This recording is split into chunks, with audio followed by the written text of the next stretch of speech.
Welcome, dear listener. Tonight, you are invited to step softly beyond the waking world, to cross a threshold where the ordinary clamor of life begins to fade. Here, in this quiet place, time itself seems to stretch, slow, and breathe with you. Each moment lingers just long enough for you to feel it, but never so long that it presses or demands. Nothing asks anything of you here. There is only stillness and the gentle unfolding of a story that has waited patiently for your arrival. Look above, if only in your mind's eye. The sky spreads wide and calm, softened by the glow of ancient stars. They shimmer not with urgency, but with the quiet patience of centuries, watching over the world below. Some have whispered of the old magic that resides here, a magic that does not shout, does not terrify, does not demand sacrifice. It waits, it soothes, it lingers in the spaces between heartbeats, like a lantern set gently along a moonlit path. Breathe now slowly, deeply. Feel the air brushing softly against your skin, carrying with it the scent of damp earth, moss, and the faint sweetness of flowers that bloom only under the silver light of night. Every inhalation draws you further into this realm. Every exhalation loosens the weight of your day.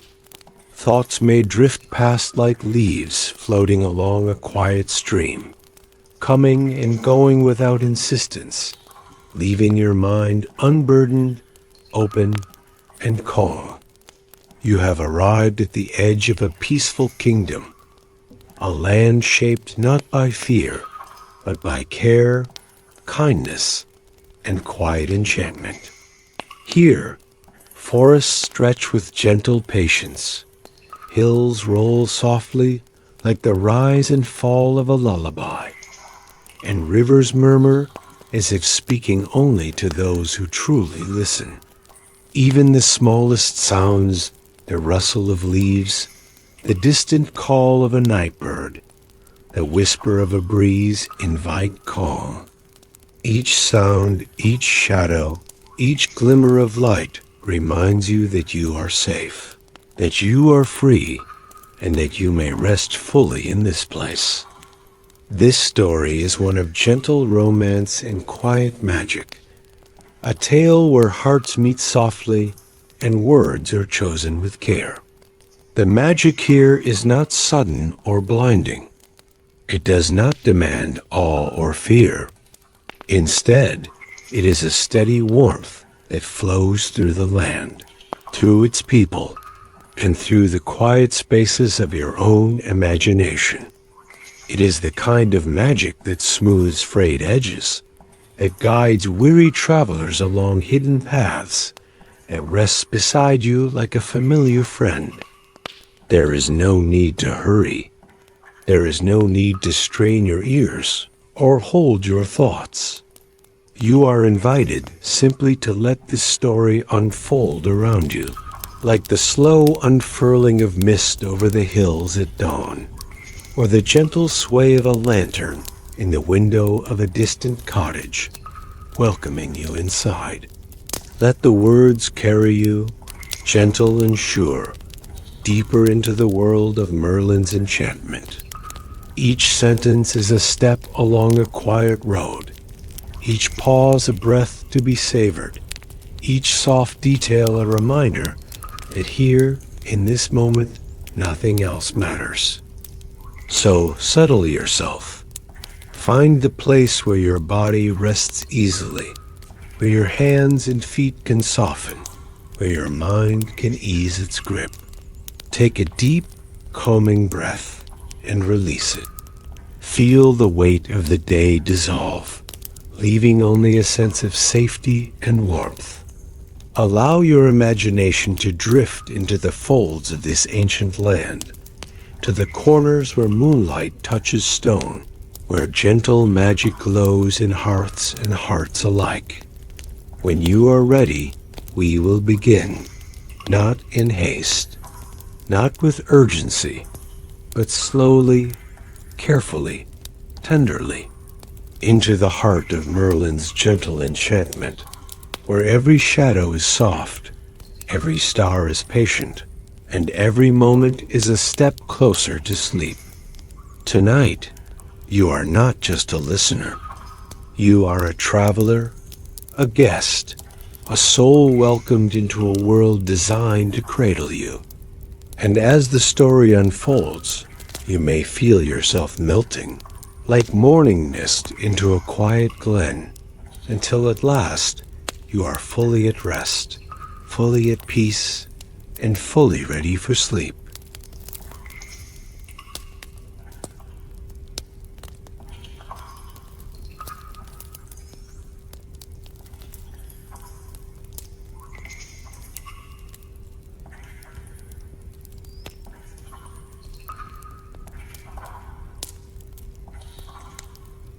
The hour before dawn was always Merlin's favorite.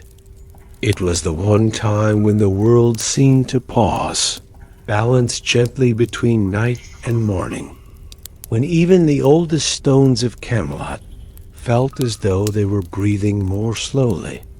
In this quiet hour, the air held a softness that could not be found at any other time of day, and the magic itself grew calmer, less demanding, almost tender. Merlin stood at the narrow window of his tower, watching the last stars fade into the pale blue of the coming morning. Below him, the castle slept. No footsteps echoed in the corridors. No voices stirred behind heavy doors.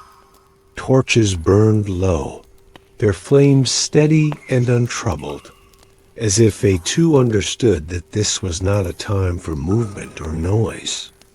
He rested his hand against the cool stone of the wall, feeling its familiar texture beneath his palm. These stones had known centuries of secrets, of hopes whispered and promises made. Merlin had shaped much of this place with his magic, but he had learned long ago that true enchantment was not loud or dramatic. It was quiet. It settled gently, like mist over a still lake. Outside, the gardens of Camelot lay wrapped in silence. Dew clung to the leaves, catching the faint light of the sky, and the paths curved softly between hedges and ancient trees. Somewhere in the distance, a night bird shifted in its rest, then grew still again. Merlin closed his eyes for a moment, breathing slowly, allowing the calm of the hour to settle within him. Magic responded best when the heart was unhurried. Tonight, no. This morning, he was not preparing spells for battle or prophecy. This magic was different. It was meant to soothe, to protect, and to quietly guide something precious toward its proper place. He turned from the window and crossed the room with unhurried steps. His tower chamber was simple, though touched everywhere by gentle signs of enchantment. Shelves of well-worn books lined the walls, their spines faded by time. Candles glowed with a warm, steady light, their flames unmoving despite the height of the tower. A small fire rested in the hearth, more for comfort than warmth. At the center of the room stood a wooden table, polished smooth by years of use. Upon it lay a single object, a small crystal vial, faintly luminous, filled with water gathered from Avalon itself. The light within it pulsed softly, like a sleeping heartbeat. Merlin approached the table and rested both hands beside the vial, careful not to disturb it. Avalon's magic was old and patient. deeply tied to the land and to love that endured beyond time. It was not something to command. It was something to listen to. "This is the hour," he murmured, his voice barely more than a breath. As he spoke, the room seemed to respond. The candles glowed a little warmer. The air grew heavier, more still, as though the tower itself leaned closer to hear. Merlin did not rush. He never did when it came to matters of the heart.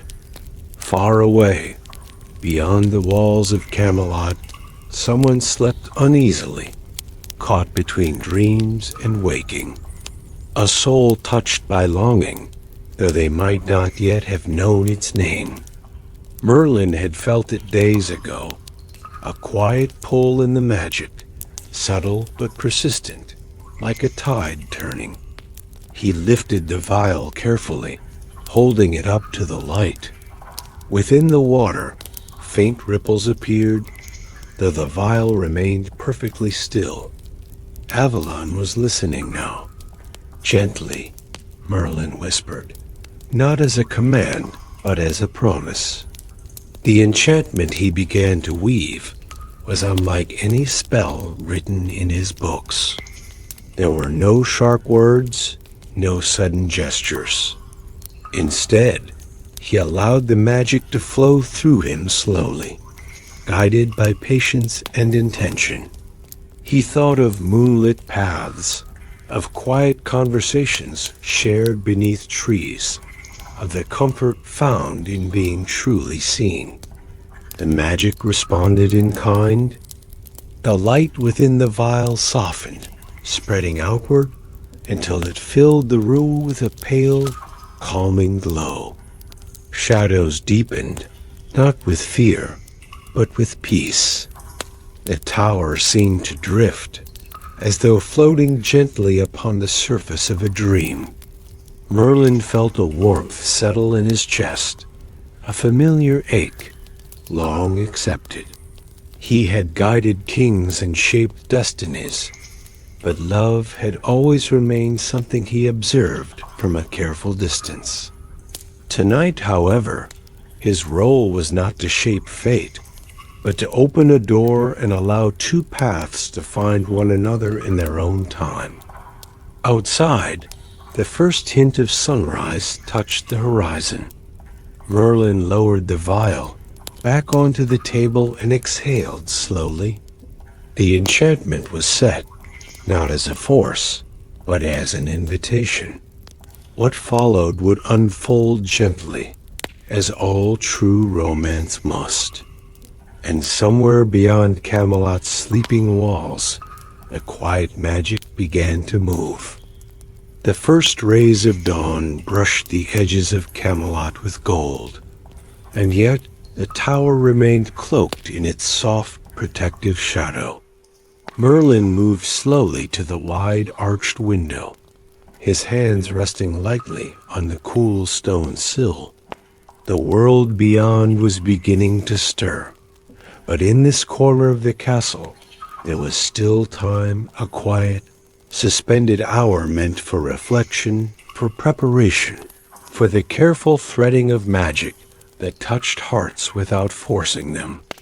He gazed out at the gardens, where dew-kissed petals glimmered like tiny jewels, each one holding the memory of last night's moonlight. The paths wound between flowering hedges and ancient oaks, creating a tapestry of serenity that had survived countless kings and wars. Here, the magic of Avalon mingled effortlessly with the peace of the land, a hidden melody only Merlin could hear. It hummed gently beneath the soil, whispered through the leaves, and lingered in the soft murmur of a stream far beyond the garden wall. Merlin's thoughts were calm, yet attentive. He had felt the subtle pull again, the quiet, almost imperceptible tug of someone approaching, guided by a destiny neither hurried nor forced. It was not the kind of magic that shouted. It was the kind that whispered, like a leaf brushing the surface of water, and one had to lean close and listen to understand it fully. From the shadows of the garden, a figure emerged. Their steps were deliberate, careful, not hurried, as though even their feet respected the stillness of the morning. Merlin did not need to look directly to know who it was. Magic had a way of announcing certain souls long before they became visible. Yet he turned slowly, allowing the moment to stretch, savoring the anticipation. There was no rush, no urgency. The story of this encounter, like all good stories, needed space to unfold. The figure paused beneath an ancient willow, its branches cascading like a curtain of silver. Light danced through the leaves, painting gentle patterns on the soft earth. They were alone here, yet the presence of Avalon seemed to wrap around them, protective, guiding, calm. Merlin watched, noting the rhythm of their breathing, the gentle tilt of their head as they lifted their gaze toward the sky. The magic in them resonated with Avalon, creating a quiet symphony of connection that needed only patience to bloom fully. Slowly, as though stepping from one dream into another, the figure moved closer. Merlin's hands, resting on the sill moments ago, now twitched lightly with anticipation. Not excitement, but that quiet, attentive awareness of someone who understood the delicate balance between art and magic. The spell he had woven in the quiet hour before was ready to meet its counterpart, but it did not demand anything. It simply awaited the gentle, willing arrival of the other. As they drew nearer, the morning light touched the figure's hair, illuminating strands like threads of spun gold. Their eyes, when they finally lifted to meet Merlin's, held a softness that mirrored the calm of the gardens themselves. No words were exchanged yet. There was no need. Their presence spoke of trust, curiosity, and the quiet wonder of discovering something profoundly gentle within the world. Merlin felt a warmth bloom in his chest, subtle, tender, the kind that came from knowing that magic and heart could meet without force, without haste, and still create something eternal. He descended the spiral staircase slowly, each step measured, the wooden stairs echoing faintly in the empty tower. The fire in the hearth flickered in rhythm with his heartbeat, or so it seemed, casting golden light across the walls. When he reached the garden door, he did not rush. Every motion was deliberate, soft like a caress, because this encounter was not meant to startle, but to welcome, to open the space for connection without urgency. Magic, after all, required patience. Outside, the morning air was cool against his skin, scented with the dew and the faint perfume of distant blooms. He took a deep breath, allowing the scents and sounds to settle into him. The figure waited, still beneath the willow, a quiet smile playing at their lips. Merlin stepped closer, letting each movement stretch, letting each heartbeat mark the slow unfolding of this gentle moment. The garden seemed to expand around them, each leaf, each shadow, each subtle shimmer of light becoming part of the story, part of the magic. He spoke finally, his voice a soft murmur carried by the breeze. "You have arrived at the hour meant for stillness. Let the world fall away, and let your heart be at peace here." The figure's eyes softened further, and they took a slow step forward, The sound of their movement was light, almost musical, like a leaf brushing against another leaf. Each motion, each breath, each glance was deliberate, stretching time in the most comforting way, as though the very air had learned to slow for them. Merlin did not rush to meet them. He allowed the space to hold them both, safe, calm, and unhurried.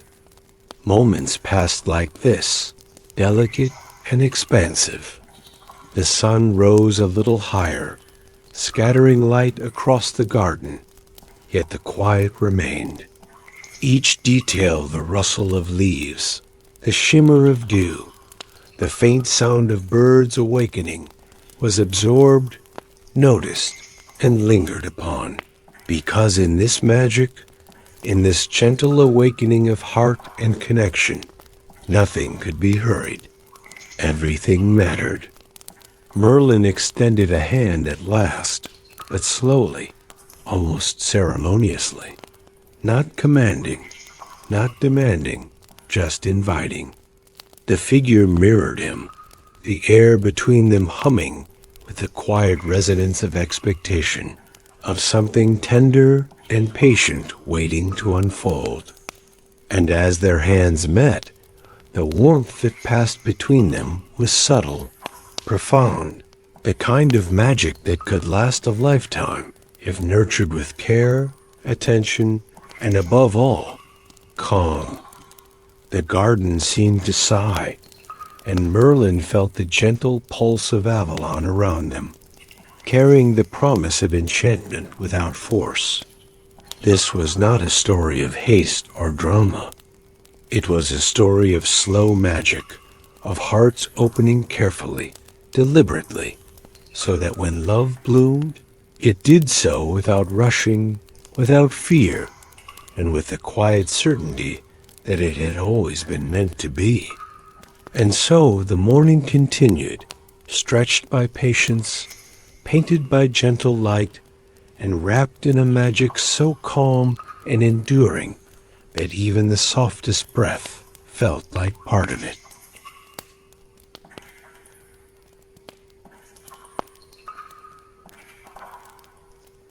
The morning had settled fully now, but the garden remained wrapped in a gentle, lingering hush.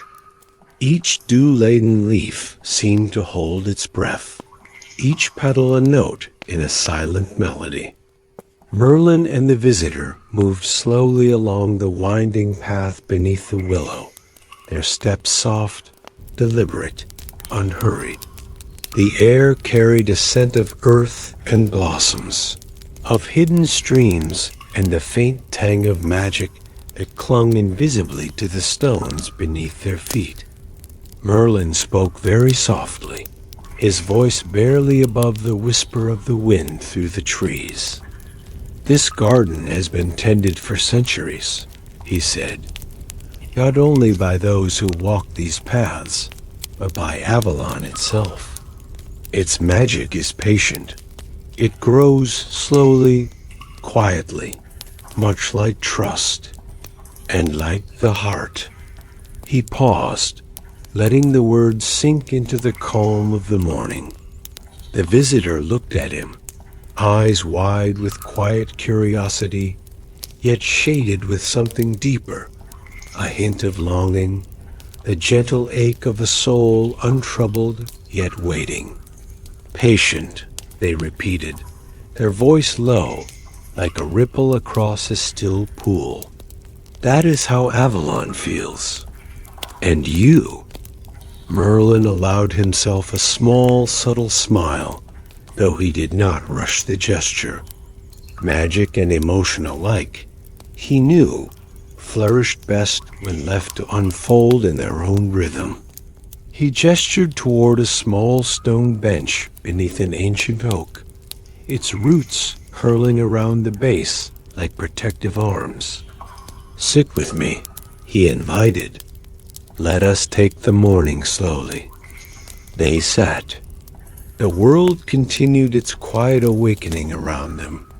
Yet here, in this little corner of the castle's vast gardens, Time seemed to stretch, deliberate and soft. Birds sang, though their songs were gentle and scattered, not rushing the day. A faint mist lingered along the edges of the paths, curling around hedges and flowers, as though the earth itself were breathing. Merlin felt the magic in the air pulse in quiet synchrony with the visitor's calm breathing. He reached for a small crystal from his cloak pocket. It glimmered faintly, catching the soft morning light. The visitor watched, fascination evident, yet not intrusive.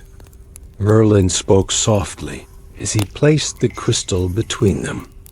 "This comes from Avalon's hidden spring," he explained. "It carries only what it chooses to give: peace, clarity, and the kind of magic that nudges hearts toward gentle understanding." The visitor reached out, fingers brushing the smooth crystal. The touch was light, deliberate. A subtle warmth passed between them, not startling, not dramatic, but soft and resonant, like the glow of a candle in a silent room. Merlin felt it too, a quiet exchange of energy, calm and steady, bridging the space between them. For a long while, neither spoke. The moment stretched. It was the kind of silence that felt alive, each second infused with a gentle pulse of magic, the quiet rhythm of heartbeats aligning like soft waves on a still lake. Merlin allowed himself to notice every detail: the curve of the willow's branches overhead, the gentle sway of the garden grass, the way the morning light pooled in soft patches on the stone path. Finally, the visitor spoke, voice a mere whisper. "Does Avalon choose who finds it?" Merlin's gaze lingered on the distant hills, hazy with early morning mist. "It chooses only those who are ready," he said slowly. "Not by force, not by demand, but by quiet resonance. One must simply be still enough to hear its call." The visitor's hand hovered over the crystal again, tracing its subtle glow. Merlin felt the pull of the moment, soft, delicate, not urgent. The kind of magic that could not be rushed. He leaned closer, just slightly, letting the warmth of his presence be felt, and allowed the silence to stretch between them a little further. A gentle wind drifted through the garden, carrying with it the scent of jasmine and wild herbs. The sound was soothing, rhythmic, almost like a lullaby woven from nature itself. Merlin closed his eyes for a heartbeat, letting the sensation settle in, and when he opened them, he found the visitor's gaze still fixed on the crystal, calm yet full of unspoken curiosity. "You are patient," the visitor said softly, "even in stillness." "And stillness," Merlin replied, voice hushed, "is often where the truest magic begins." They sat together like that for a long while, letting the garden and the morning and the subtle pulse of Avalon fill the spaces between them. Every detail, the rustle of leaves, the gentle hum of distant waters, the soft glow of crystal and candlelight, was given attention. Each second was drawn out, deliberate, as though the very air were teaching them the slow, careful rhythm of quiet enchantment. And somewhere deep within the visitor's heart, a seed of gentle understanding had been planted, one that would grow in time, nurtured not by force, but by patience, calm, and the tender weave of magic that only Avalon could bestow. Merlin felt the warmth in his chest again, deeper now, steady and soft. This was not a fleeting moment. not a rush of excitement. It was the quiet meeting of hearts, aligned in time, in rhythm, and in the slow, deliberate unfolding of something timeless. As the morning continued to stretch, Merlin rose slowly, guiding the visitor's attention to a narrow stone path that wound deeper into the heart of the garden. "There is more to see," he murmured. "More quiet magic, more gentle light, more of Avalon waiting patiently." And with that, they moved together, step by deliberate step, into the heart of the enchanted garden, where every flower, every stone, and every shadow held a secret meant to be discovered only by those who moved slowly enough to notice. The deeper paths of the garden held a quiet magic that Merlin had long preserved. Each winding turn seemed designed not by chance, but by centuries of careful intention, so that anyone who walked here would feel the weight of history, yet move in complete peace. The visitor followed Merlin slowly, almost reverently, taking in every small detail. The curve of an archway framed by ivy, the delicate shimmer of dew clinging to a spider's thread, the soft whisper of a hidden stream meandering gently beneath the stone path. "This part of Avalon," Merlin began, his voice low and deliberate, "is older than the castle itself. These stones were laid before even the first king walked these halls. And though you may see only the paths and the flowers, there is a deeper current and energy, quiet, patient, like a heartbeat beneath the earth." The visitor nodded, moving as slowly as the moment allowed, sensing the gravity in his words. Each step was a meditation. Each glance absorbed the subtle interplay of light and shadow. Merlin paused at a small fountain, its waters so clear they reflected the sky as though it were contained in a delicate glass bowl. He gestured for the visitor to look closer. "The water," he explained, "is drawn from Avalon's secret spring. Only those who are patient, who notice the smallest details, can feel its full resonance. Its magic does not command, it invites. And tonight, it invites hearts that are ready to awaken gently." The visitor knelt beside the fountain, brushing a finger along the surface of the water. Tiny ripples spread outward slowly, catching the morning light. Merlin crouched beside them, careful to match their movement, careful not to disturb the delicate rhythm of the moment. Every detail was drawn out, the warmth of sunlight on skin, the faint scent of jasmine, the gentle hum of unseen creatures moving quietly in the hedges. "You feel it, don't you?" Merlin murmured. "The quiet pull of Avalon. Not as a spell, not as magic forced upon anyone, but as an invitation. It reaches only hearts that are open, only minds that move slowly enough to notice." The visitor's eyes were wide, yet calm, reflecting not surprise, but a quiet wonder. "It's subtle," they whispered, "like it knows exactly when to touch without startling." Merlin smiled softly, a slow, deliberate movement that took time to complete. "Yes, magic that hurries is often forgotten, but magic that moves like this slow, patient, careful lingers forever." He extended a hand toward the visitor, not as a command, but as a gesture of gentle trust. Their fingers brushed lightly as they accepted it.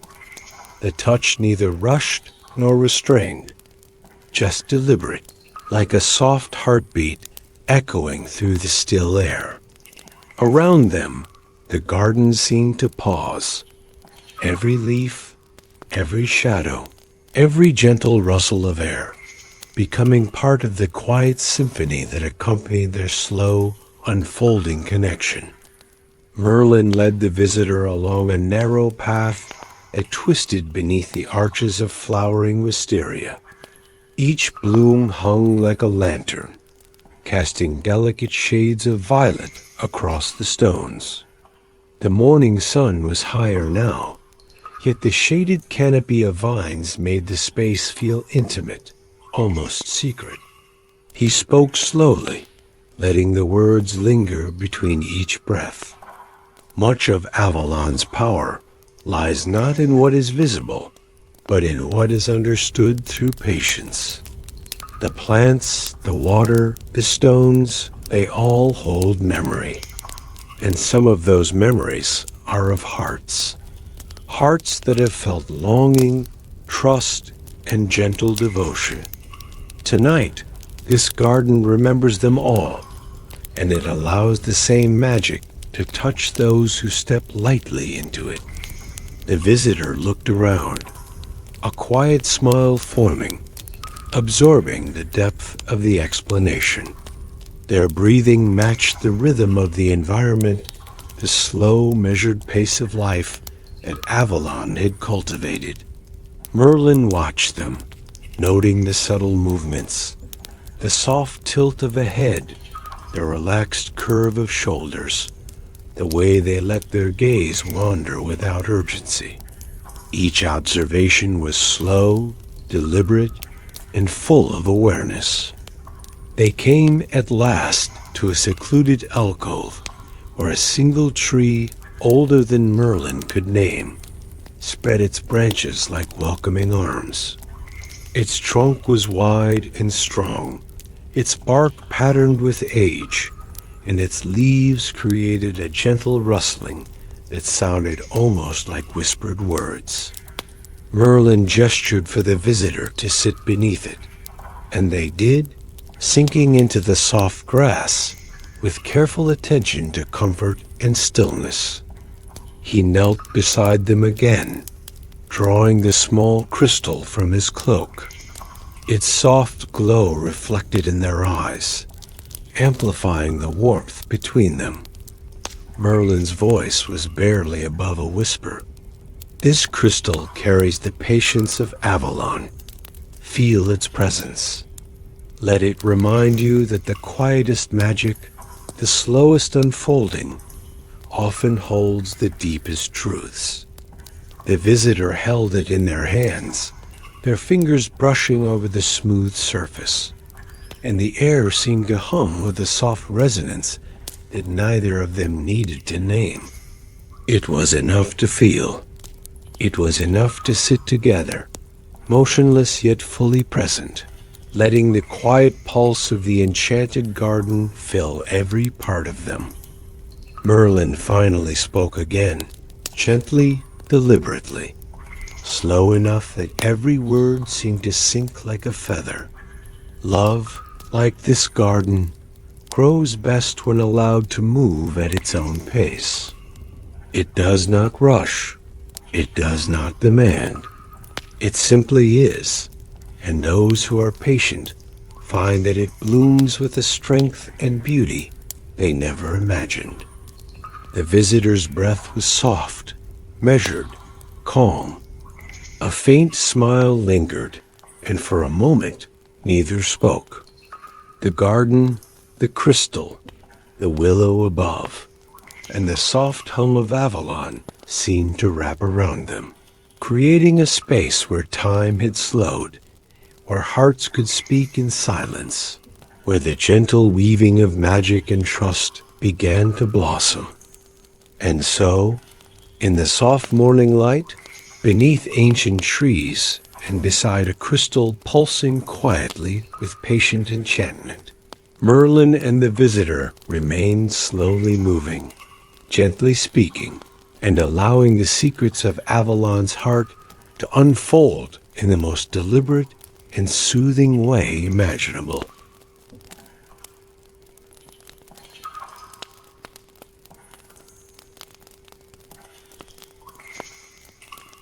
The sun had risen higher now, though its warmth was gentle, filtered through the thick canopy of leaves above. The garden had grown brighter, yet the shadows lingered softly in quiet corners, as if respecting the slow pace of those who moved within. Merlin and the visitor walked carefully along a narrow path lined with ancient stones, each one worn smooth by centuries of careful steps. Every sound, every whisper of wind, every rustle of leaves seemed amplified, yet soothing, creating a symphony that invited hearts to open slowly, deliberately. Merlin paused beside a small, circular pool hidden at the heart of the garden. Its water was perfectly still, so clear that the reflection of the sky seemed suspended within it, like a delicate painting. Light shimmered on the surface, revealing subtle colors that shifted like a gentle flame. This was Avalon's secret heart, the place where the oldest, quietest magic gathered, and Merlin's breath caught slightly as he regarded it. "This pool," he said softly, almost reverently, "is where Avalon keeps the memory of patience, of gentle hearts, of love that is careful and true.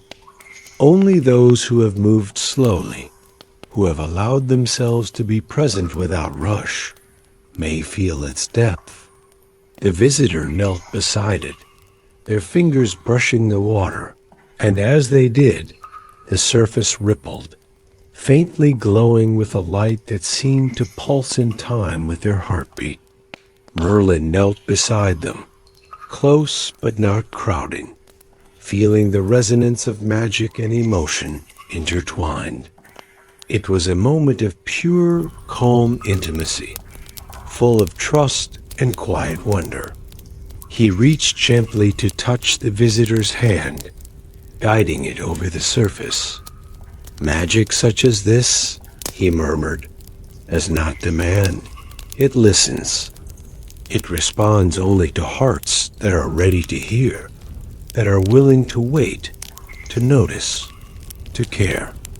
The visitor's gaze lifted to meet his. Their eyes reflected the pool's soft glow, filled with curiosity, quiet awe, and a gentle warmth. Merlin's own eyes softened in return, letting the emotion settle without rushing it, allowing the connection to deepen with every silent heartbeat shared between them. Slowly, deliberately, Merlin traced a finger along the edge of the pool.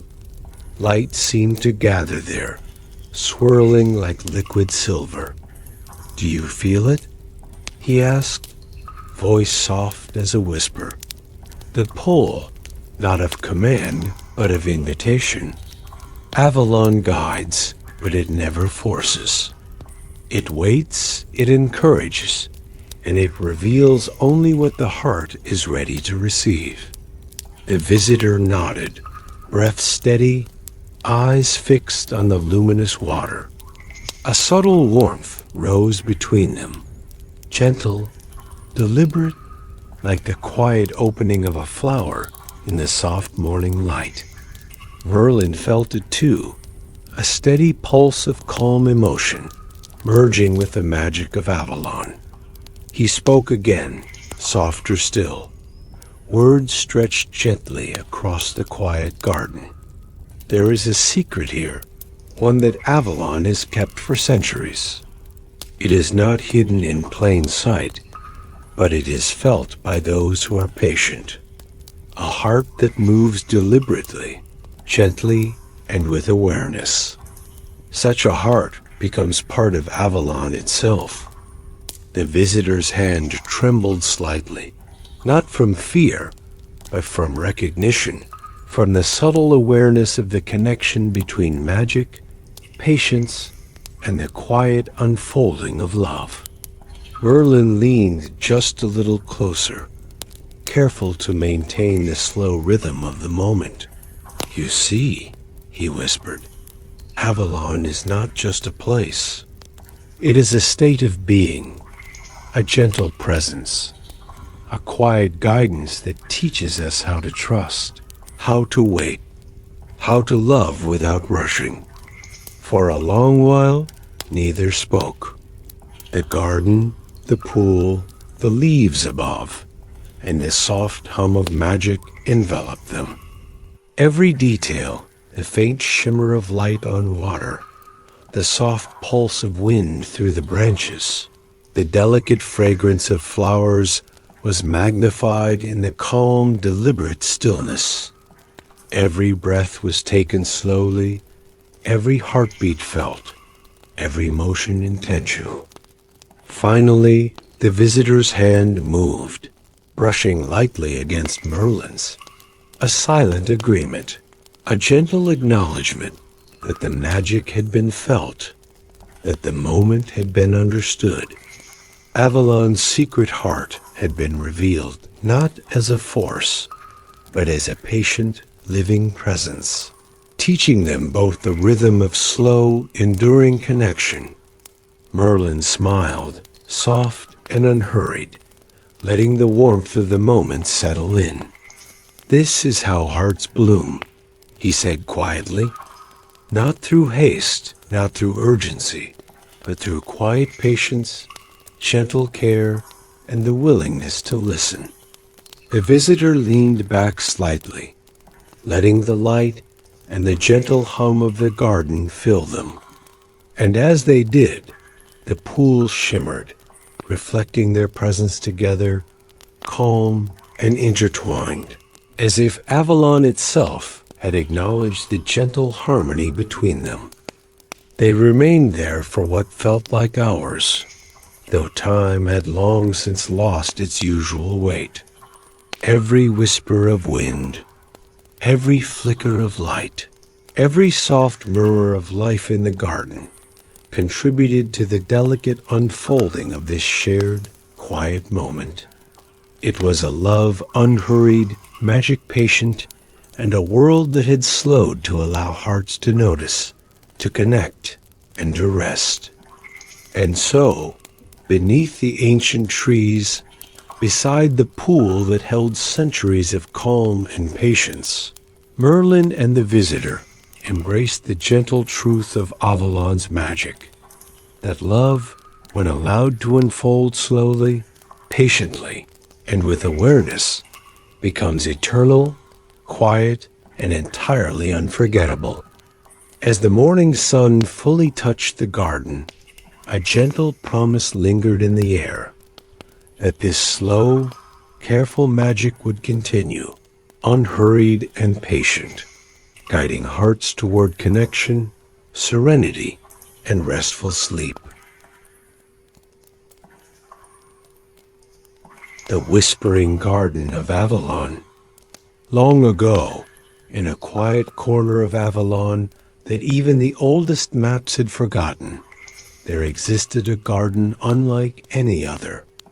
It was not large, yet its boundaries seemed to stretch endlessly, as if time itself had slowed within its walls. The paths were lined with flowers, whose petals shimmered faintly in the moonlight, soft hues of silver, lilac, and pale gold. The air carried a delicate fragrance, subtle and calming, like a lullaby that had taken physical form. Merlin often thought of this garden in his quiet moments, recalling the gentle whispers that moved through the leaves. Those whispers were not loud, not commanding. They spoke in a rhythm only the patient could hear, murmurs of ancient magic and forgotten tales, stories that had been carried by the wind for centuries. It was said that anyone who wandered into the garden would hear voices not of people, but of the earth itself. The grass would sway in tiny waves, the blossoms would tremble slightly, and the faintest rustle of the leaves would form words, slow and deliberate. "Listen," they seemed to say. "We will tell you secrets, but only if you walk carefully, only if your heart is calm, and only if your mind is still. Merlin remembered one such evening when he had first discovered the garden. The sun had set behind distant hills, leaving the sky a deep, comforting blue. A soft mist had risen from the ground, curling delicately around the roots of the ancient trees. He had walked slowly, almost reverently, allowing every sound, every scent, every shadow to imprint itself upon him. And then he heard it. A story whispered by the leaves themselves, a tale of a knight who had lost his way, yet found his heart again in the quiet of Avalon. He often shared this story, though never loudly. It was not meant for boast or fame, but for the soul. It began softly, like a gentle hum that deepened only if the listener allowed themselves to pause, to breathe, and to step into the rhythm of the garden. The knight in the story wandered through the garden at night, guided by the soft silver glow of flowers that seemed almost conscious. Every step he took was measured, careful, full of awareness. The trees themselves bent slightly as he passed, not obstructing, but creating a path that felt personal, intimate. It was here that he learned patience, here that he understood that courage and gentleness could exist together. And in that same quiet, magical place, he encountered a presence calm, radiant, almost imperceptible. It was not a person in the usual sense, but a gentle spirit of Avalon, a guardian of the garden's secrets. Its presence was a soft warmth, a pulse of serenity that guided him to a stone bench beneath a willow, where he finally rested, letting the garden teach him the slow rhythm of peace.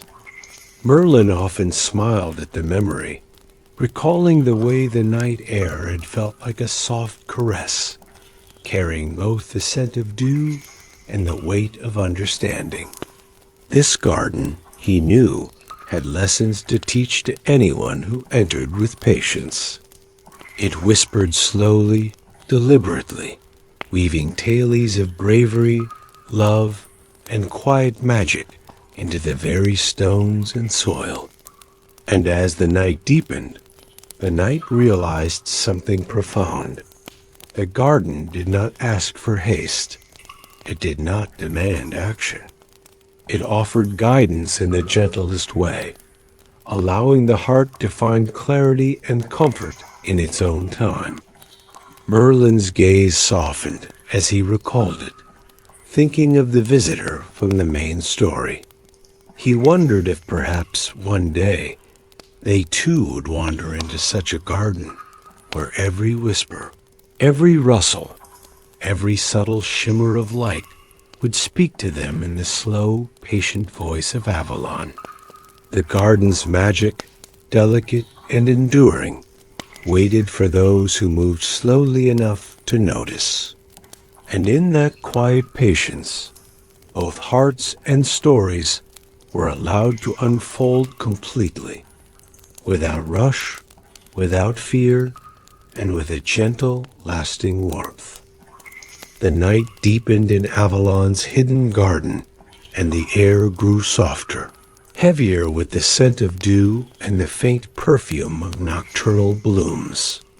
Every leaf, every petal, and every tendril of ivy seemed to carry a quiet song, almost imperceptible, a gentle hum that spoke not in words but in sensation.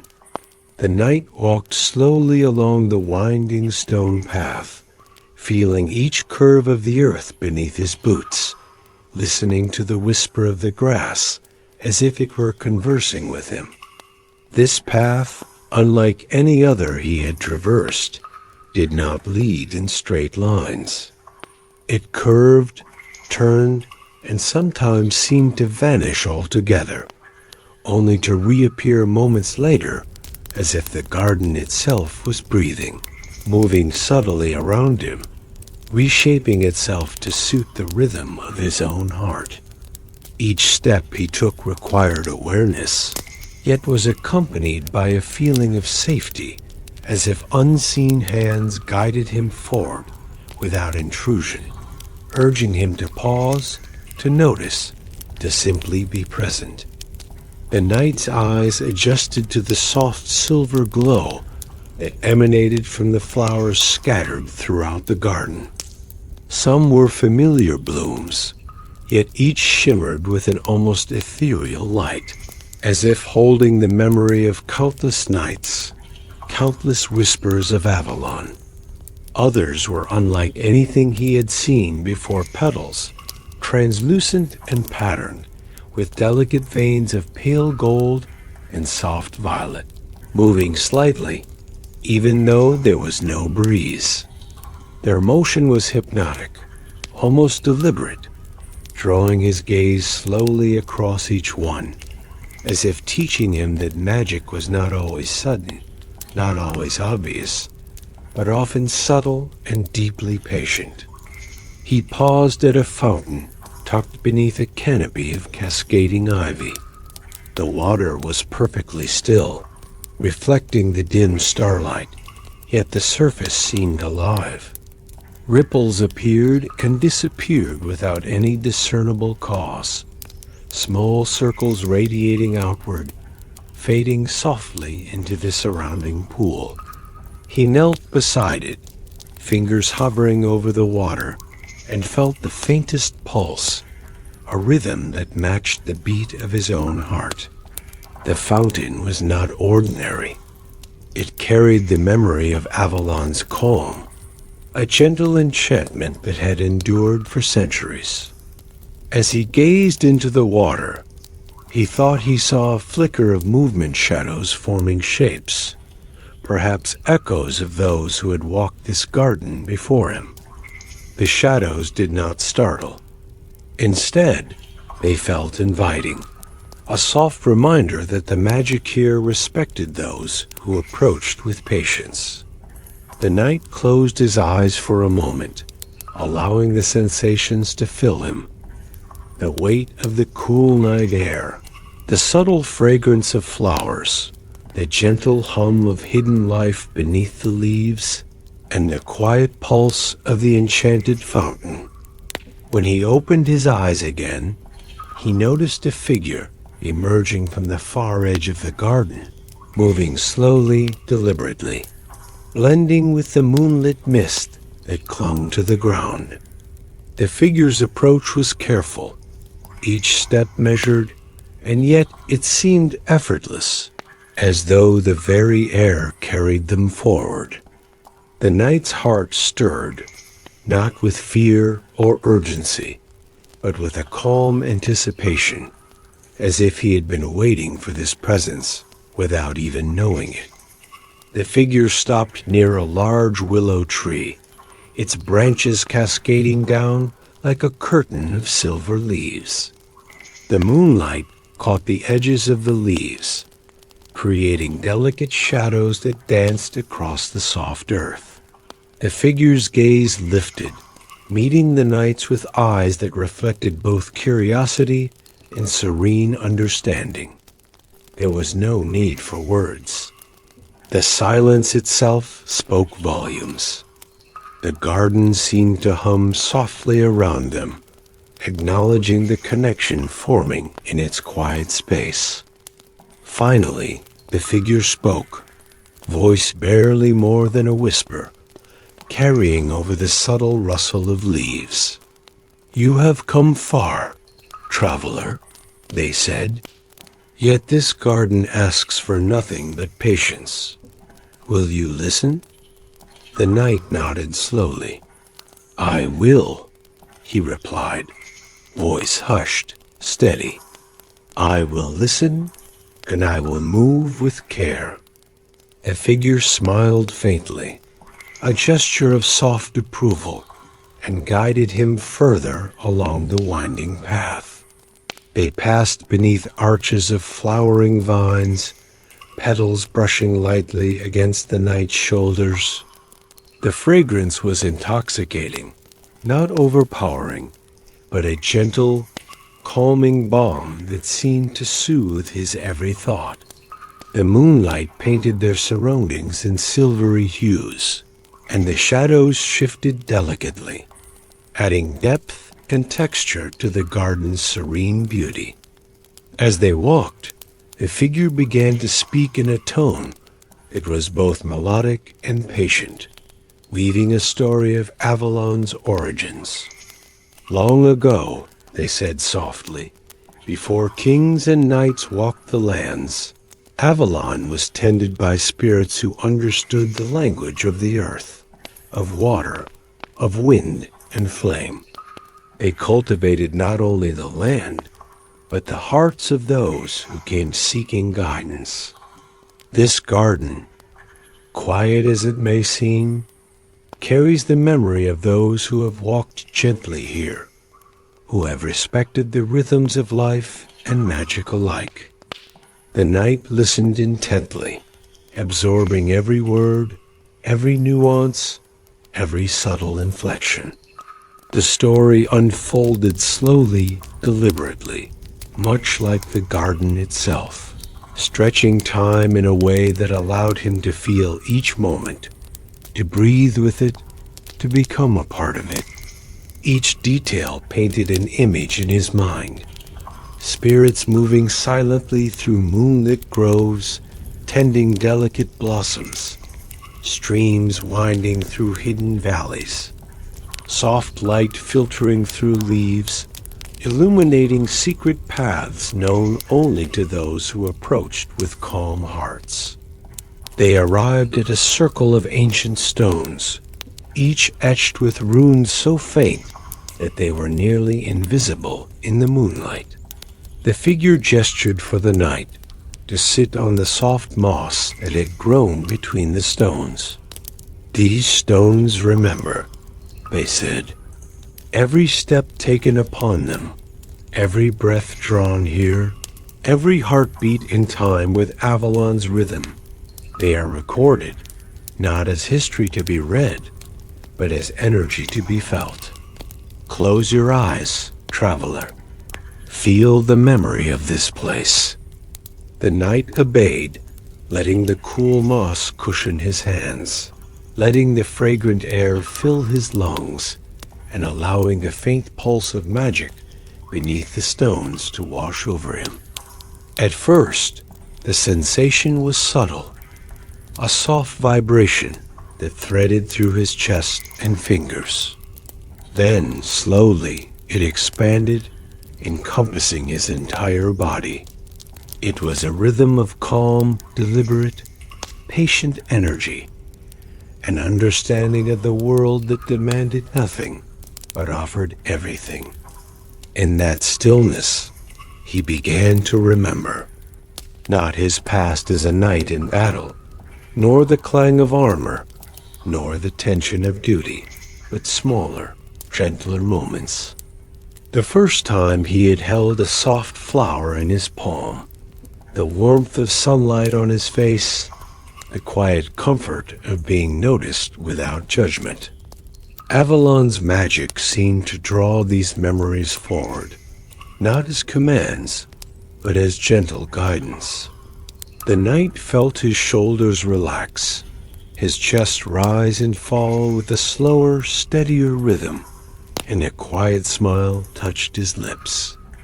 The figure spoke again, voice low and deliberate, weaving another layer of story. "Avalon's secret," they said softly, "is not in the magic that moves mountains, nor in spells that summon storms. Its secret is patience. Its secret is care. Its secret is the understanding that hearts, like gardens, bloom only when tended slowly, deliberately, and with gentle attention." The knight opened his eyes to look at them, seeing the calm certainty in their expression, the soft assurance that the garden itself endorsed their presence. He felt a warmth in his chest, not urgent, not insistent, but steady and comforting, as though the heartbeat of Avalon itself was echoing through him. They remained seated in silence for what felt like hours, though the night had deepened into early dawn. Every detail of the garden became a focal point. The faint glow of flowers, the shimmer of moonlight on leaves, the rustle of hidden creatures moving softly in the undergrowth, the gentle babble of the stream just beyond the stones. All of it coalesced into a symphony of calm, patience, and presence. Eventually, the figure reached for a small crystal, similar to those the knight had seen in the fountain earlier. They placed it in the center of the stone circle. "This crystal," they whispered, "carries the essence of Avalon's calm. It does not force understanding. It does not demand obedience. It simply radiates, slowly, deliberately, to those who are ready. Let it touch your hands. Let it speak in the language of quiet." The knight extended his hands carefully, holding the crystal between his palms. A subtle warmth spread through him, soft as sunlight, filling every fiber of his being. It was not a sudden surge, but a slow, growing awareness. A deep, patient resonance that made him feel simultaneously grounded and expansive. He closed his eyes, letting the sensation linger, allowing Avalon's whispers to carry him further into stillness. As the minutes passed, the garden seemed to breathe with him. The willow above swayed ever so gently, casting shifting shadows that mirrored the subtle pulse of his heartbeat. Petals brushed softly against one another in the lightest of movements, creating a quiet melody that seemed woven into the very air. The crystal glowed faintly, a slow, deliberate light that mirrored the rhythm of his own breathing. In that moment, he understood truly, deeply, that the magic of Avalon was not in the obvious, the grand, or the immediate. It was in the slow accumulation of quiet moments, in patience, in care, in being present enough to notice the subtle currents of life and magic flowing all around. The knight opened his eyes once more, glancing at the figure beside him. They nodded, a silent acknowledgement, a shared understanding that words could never fully capture. And in that glance, the knight felt the culmination of the garden's secret, a gentle, enduring connection, not only to Avalon, but to the patience, the awareness, and the subtle beauty that it nurtured in every heart willing to listen. The garden held them in its quiet embrace, allowing the night to fade gradually into dawn. Every detail extended, every motion deliberate, every heartbeat echoing the calm, patient rhythm of Avalon. And the night, for the first time in what felt like centuries, felt completely, utterly, and gently at peace. The dawn had begun to spread its pale golden light across the hidden garden, though the air remained cool, soft, and fragrant with the lingering scent of nocturnal blooms. The willow's silver leaves swayed gently in a breeze so subtle that it could barely be felt. Yet its movement created a delicate, hypnotic rustle that seemed to communicate directly with the knight's heart. He remained kneeling by the crystal in the circle of ancient stones, feeling its gentle warmth pulse through his palms. The figure beside him, silent, watchful, and serene, moved no closer than necessary, letting the moment breathe, letting every heartbeat stretch slowly into the next. Every detail mattered. The way the mist curled along the edges of the path, the faint shimmer of petals brushing against each other, the soft hum of the stream beyond the hedge. Merlin's patient guidance, though unseen, had taught him that magic revealed itself most profoundly when the heart was calm, the mind attentive, and the body still. "You feel it, don't you?" the figure whispered, voice like a breeze threading through the trees. "The pulse of Avalon. Its calm, its patience, the way it watches without judgment." The knight nodded slowly, inhaling the soft, perfumed air. "Yes," he murmured, voice barely audible. "It feels like it knows me, not as I am in the world of kings and battles, but as I am here, quietly, inside." The figure extended a hand, gently guiding his gaze toward a small glimmering pool just beyond the circle. Its surface was smooth, almost mirror-like, reflecting the newly risen sun with a shimmer that felt alive. "Look closely," they said softly. "See what lies beneath the still surface. Avalon does not hide its secrets. It reveals them slowly, only to those who wait, only to those who notice." The knight approached, stepping carefully on the soft moss, and peered into the pool. At first, all he saw was his own reflection, pale and faint in the water. But then, subtle movements began to shimmer beneath the surface. Faint, silvery figures moving in gentle patterns, echoes of past visitors, guardians, and magical entities who had wandered through this very garden centuries before. Each ripple told a story, a whisper of life, a fragment of quiet enchantment that had endured long before he arrived. A sudden delicate light rose from the pool, faint and slow, expanding in gentle circles that brushed against the stones around him. The knight felt a warmth in his chest, deeper and more resonant than before, as if the pulse of the water had aligned perfectly with the rhythm of his own heartbeat. The garden seemed to exhale, wrapping him in a blanket of serene magic that was at once protective, patient, and infinitely kind. "Magic such as this," the figure continued, voice soft, deliberate, "does not demand awe or obedience. It only asks for attention, for patience, for gentle understanding. Hearts that rush through it rarely notice the subtle wonders that linger for centuries. But you are here.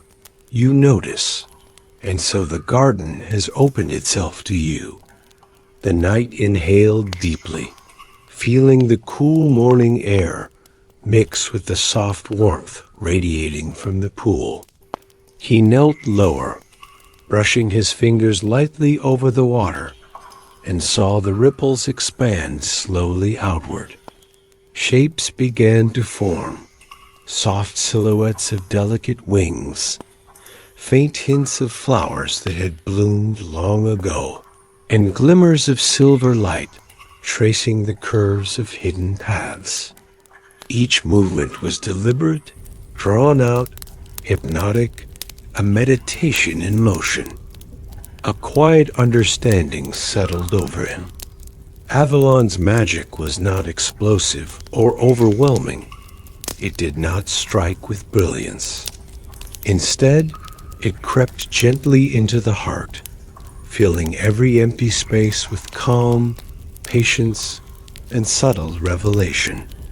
The garden had taught him this lesson before, but now, at the heart of its secret pool, the truth became tangible.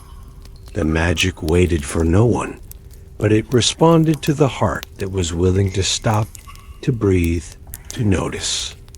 Slowly, he looked to the figure beside him, whose presence radiated the same quiet warmth as the garden itself.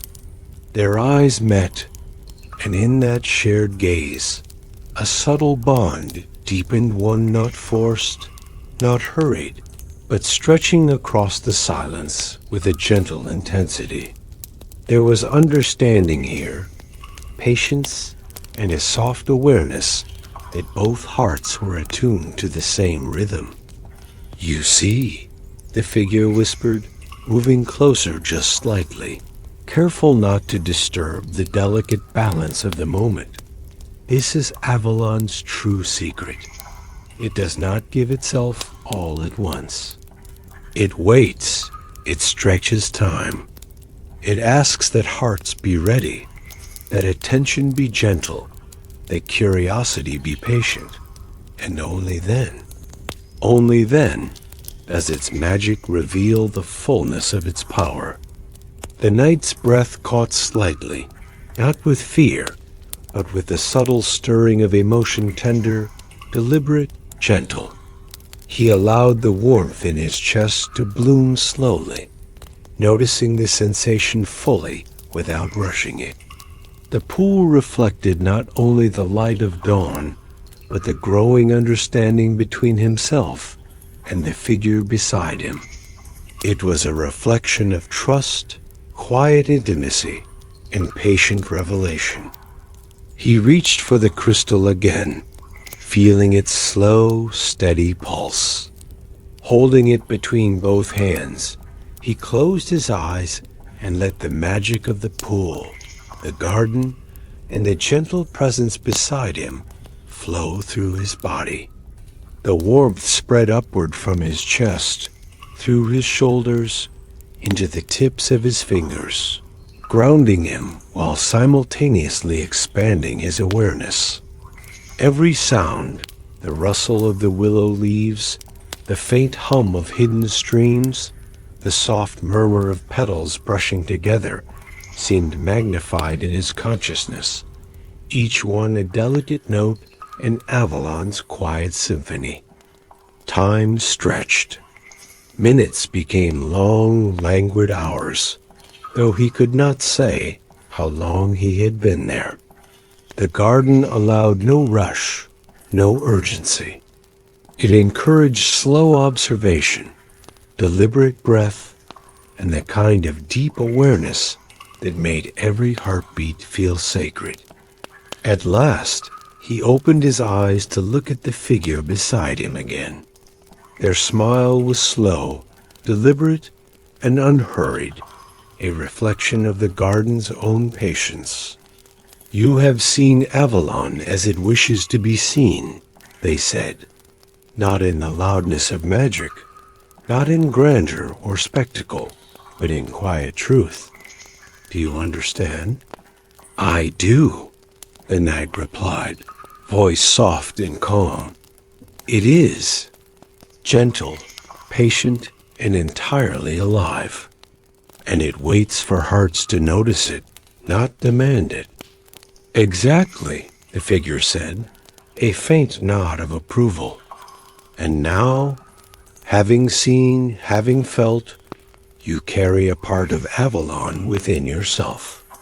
Its secret will guide you, not by command, but by the steady rhythm of understanding and care." The knight looked around the circle, at the softly glowing pool, at the silvered leaves, at the quiet shimmer of hidden flowers. And as he did, he felt a subtle growing warmth between his heart and the garden, a gentle, unspoken bond that promised serenity, guidance, and a patient unfolding of life and love. The dawn deepened further, soft golden light filtering through the leaves, illuminating the mist that lingered among the stones. He rose slowly, careful not to disturb the balance of energy around him. Every step he took was deliberate, measured, fully aware of the magic beneath his feet and the whispers carried by the air. The figure moved beside him, and together they walked through the garden's winding paths, silent yet profoundly connected. The knight knew, even as he moved through the hidden groves, that Avalon's magic would remain with him, not as a forceful power, but as a quiet pulse, a gentle guide, a patient presence that required only attention and care. And as the morning sun fully illuminated the garden, the knight understood that he had not merely wandered through a hidden corner of Avalon. He had become a part of its enduring calm, and it a part of him. Every leaf, every petal, every stone seemed to nod in acknowledgement. A subtle symphony of recognition, it stretched across the garden. And in that gentle harmony, the knight and the figure shared a quiet glance, a silent understanding, and a connection that needed no words, only stillness, patience, and the slow, deliberate unfolding of hearts in the presence of magic.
The morning light had softened to a warm golden glow, filtering through the canopy of the willow and the surrounding trees. The knight and the figure moved slowly along the path, each step deliberate, feeling the soft moss beneath their feet and the gentle vibrations of Avalon's pulse echoing through the stones. The air was alive with subtle fragrance, damp earth, jasmine, and the faint sweetness of flowers that had opened in the cool night air. Every inhalation was a meditation, each breath a thread connecting him to the garden's timeless rhythm. They arrived at a small, secluded glade, where the trees arched overhead in a natural cathedral of branches and leaves. Sunlight danced through the canopy in delicate beams, illuminating a central stone pedestal, upon which rested a crystal unlike any he had seen. Its surface was smooth, perfectly polished, and it radiated a faint, steady glow that seemed to synchronize with his heartbeat. "This," the figure said softly, voice low and melodic, "is the heart of Avalon, the source of its enduring magic. It is patient, calm, and infinitely gentle. Its power does not compel. It nurtures. Its secret is not in control, but in understanding, in the careful weaving of magic with the rhythm of life itself." The knight knelt before the pedestal, feeling the warmth emanating from the crystal. As he touched it, a slow pulse traveled through his fingers, and his arms, and finally to the very core of his being. The sensation was subtle at first, like the faint vibration of the earth beneath the stones, but it grew steadily, expanding through every fiber of his body. He felt connected to the garden, to the crystal, and to the gentle presence standing beside him. Avalon's secret revealed itself not as a grand spectacle, but as a soft, unhurried unfolding. He saw images, not with his eyes, but within his mind. Centuries of visitors who had walked these paths patiently, hearts open, noticing every leaf, every ripple of water, every whisper of the wind. Each had left a subtle imprint, a layer of calm and understanding that merged into the very essence of the garden. The knight felt a gentle warmth in his chest, spreading slowly outward, carrying with it a profound sense of serenity and connection. A figure beside him extended a hand, and he took it, not with urgency, but with deliberate care. Their fingers intertwined lightly, a tender acknowledgement of shared understanding. Avalon's magic, he realized, was activated not by touch, but by attention and gentle presence. The figure spoke again, barely above a whisper. The heart of Avalon teaches patience, care, and the subtle rhythm of trust. Those who hurry, who demand, never feel its true depth. But you have allowed yourself to move slowly, to notice, to listen, and so it opens to you fully. A soft breeze stirred through the glade, carrying the scent of wildflowers and the delicate murmur of leaves. The knight closed his eyes, letting the sensations wash over him. He felt every heartbeat, every breath, every small movement around him. The world had slowed, and within that stillness, the garden's magic resonated, filling the quiet spaces of his mind and heart. The crystal pulsed gently beneath his hands, its light growing warmer, synchronizing with the steady rhythm of Avalon itself. He felt his own heartbeat merge with it, a slow, patient echo of centuries of calm, care, and gentle magic. In that moment, the garden revealed its final secret. The true power of Avalon was not in spellcraft or force, but in the quiet cultivation of awareness, patience, and the soft guidance of hearts willing to notice. Opening his eyes, the knight saw faint glimmers in the air, almost imperceptible light, shaped like soft, hovering motes, each one a memory, a whisper, a moment of attention from those who had walked here before. They drifted slowly around him, brushing softly against his skin, and he felt the weight of their calm, patient presence, comforting yet inspiring. The figure beside him stepped closer, not intruding, but moving in perfect synchrony with the garden's rhythm. Their eyes met, a gentle acknowledgement passing between them.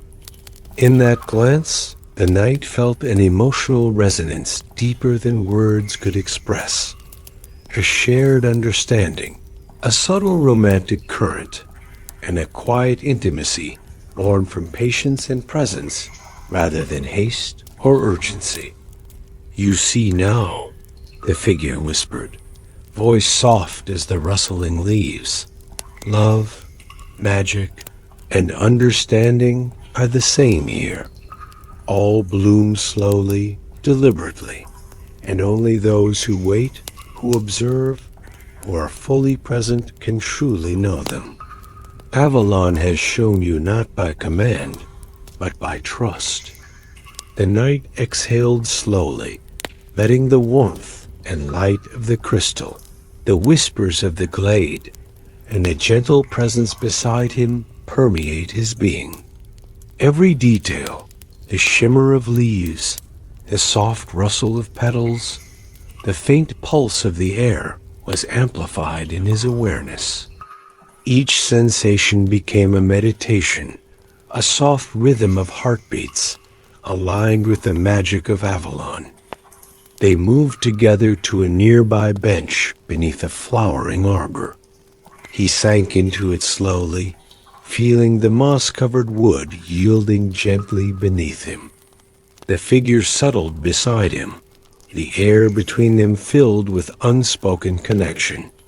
Every small motion, the tilt of a head, the brush of a shoulder, the gentle fold of hands, was deliberate, patient, and intimate.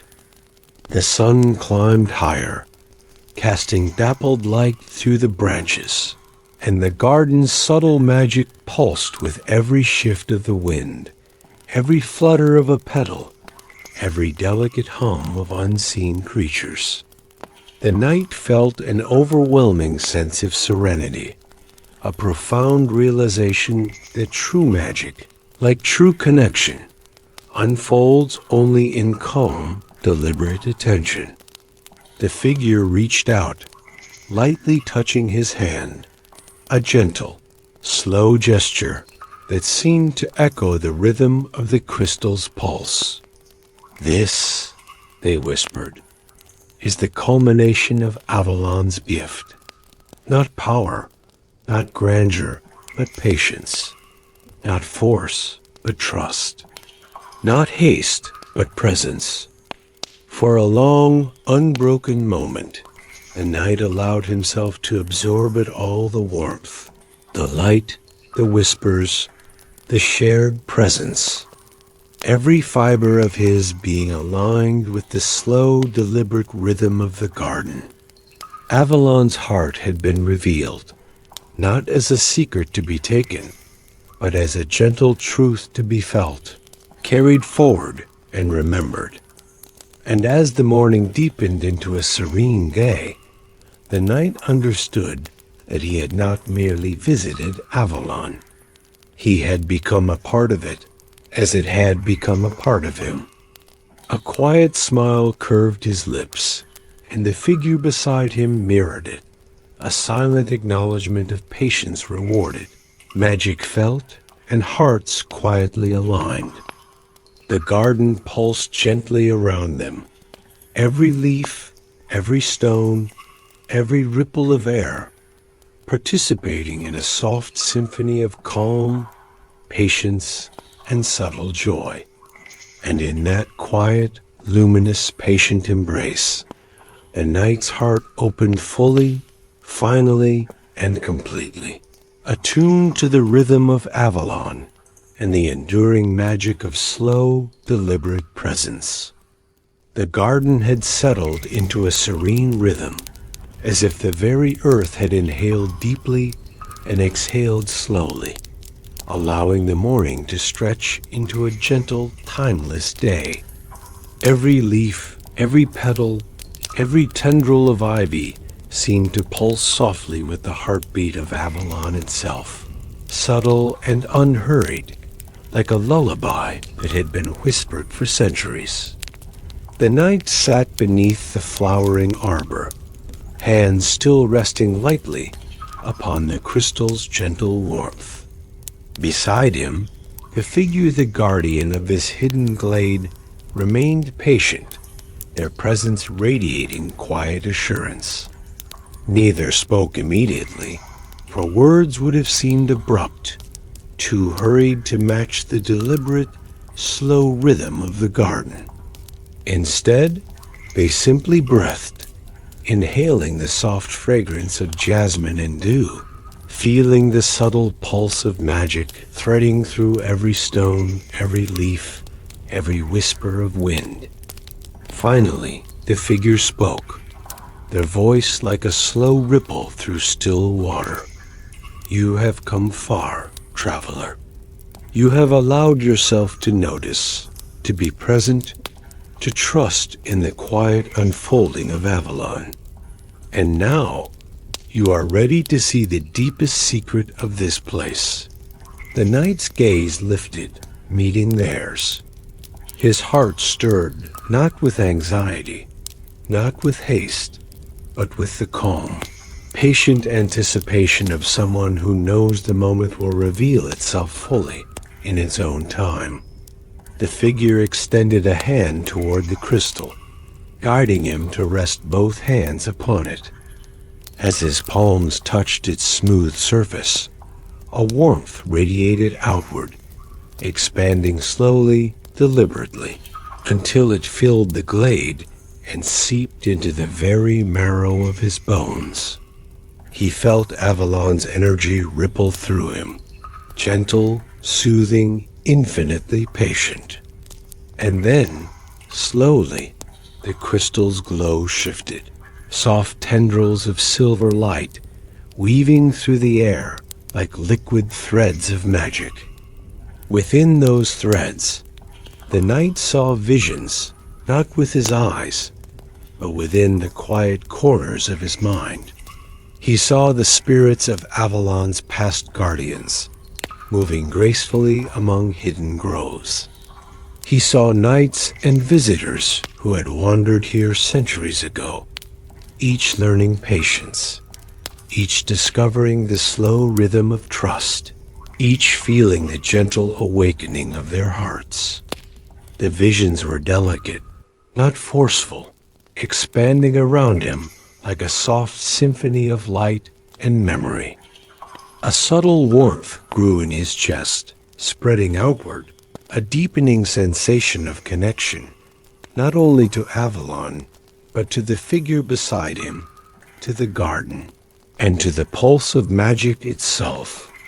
Every beat of his heart seemed to echo the rhythm of the glade, and he understood finally that the garden's deepest secret was not in the crystal, the stones, or the light. It was in the quiet cultivation of awareness, care, and patience, the gentle weaving of magic with the human heart. The figure leaned closer, careful not to rush, their hand brushing lightly against his. Love, patience, and understanding are the same here, they whispered. They bloom only in hearts that move slowly, deliberately, and with full attention. And now, your heart has aligned with this rhythm. You have felt the truth of Avalon. The knight closed his eyes, letting the warmth, the light, the subtle pulse of magic, and the gentle presence beside him permeate his being. He breathed slowly, deliberately, allowing each inhalation and exhalation to sync with Avalon's quiet, unhurried heartbeat. Every sound, the faint rustle of leaves, the soft trickle of a hidden stream, the delicate hum of petals brushing together, became part of a symphony that filled the glade with a profound serenity. When he opened his eyes again, he saw the figure smile, a slow, deliberate gesture that mirrored the patient unfolding of the garden's magic. In that smile, he felt the final, gentle thread of connection, subtle, intimate, and tender. It was not a sudden rush of emotion, but a calm, deep resonance, a romantic current that had grown alongside the patient unfolding of Avalon's magic. The figure's hand found his again, this time allowing their fingers to intertwine fully, lightly, without urgency. The greatest secret, they murmured, is that love, like Avalon itself, cannot be hurried. It blooms when it is ready, quietly, deliberately, and in harmony with the world around it. The knight felt the truth of those words settle into his very core. The warmth radiated outward, carrying with it not only serenity, but a subtle, enduring joy. Avalon's magic was now fully revealed, not as a force to be commanded, but as a patient, living presence that guided hearts gently toward connection, understanding, and calm. They sat together beneath the flowering arbor, silent yet profoundly aligned. The air shimmered faintly, as sunlight filtering through leaves, casting dappled patterns that danced slowly over their forms. The crystal pulsed softly between them, a steady, calming heartbeat that mirrored the rhythm of their own intertwined hearts. Time itself seemed suspended. Minutes, hours, or perhaps lifetimes passed in a single breath, each one filled with subtle wonder and delicate understanding. The knight realized that the garden had not only revealed its secret, but had also taught him the art of gentle presence, the patience required to let both magic and love unfold naturally. And then, as the first rays of true dawn touched the hidden glade, a gentle warmth spread across the entire garden, bathing every stone, every leaf, every petal in soft golden light. The figures spoke one final time, their voice a soothing whisper. Carry this rhythm with you, traveler. Let your heart move slowly. Listen carefully and love gently. Avalon will always be within you, patient, calm, and everlasting. The knight closed his eyes again, letting the serenity wash over him fully. He felt Avalon's magic in every fiber of his being, the slow, deliberate pulse that had guided him, taught him, and connected him to this quiet, timeless world. The garden had revealed itself completely, but its magic was not confined to this place. It would live on in his heart, shaping every thought, every breath, every gentle action. When he finally rose, the garden seemed to exhale along with him, a soft, satisfying sigh that carried the quiet joy of centuries. He glanced at the figure, and their eyes met once more, sharing a silent acknowledgement of what had passed, what had been felt, and what had been gently understood.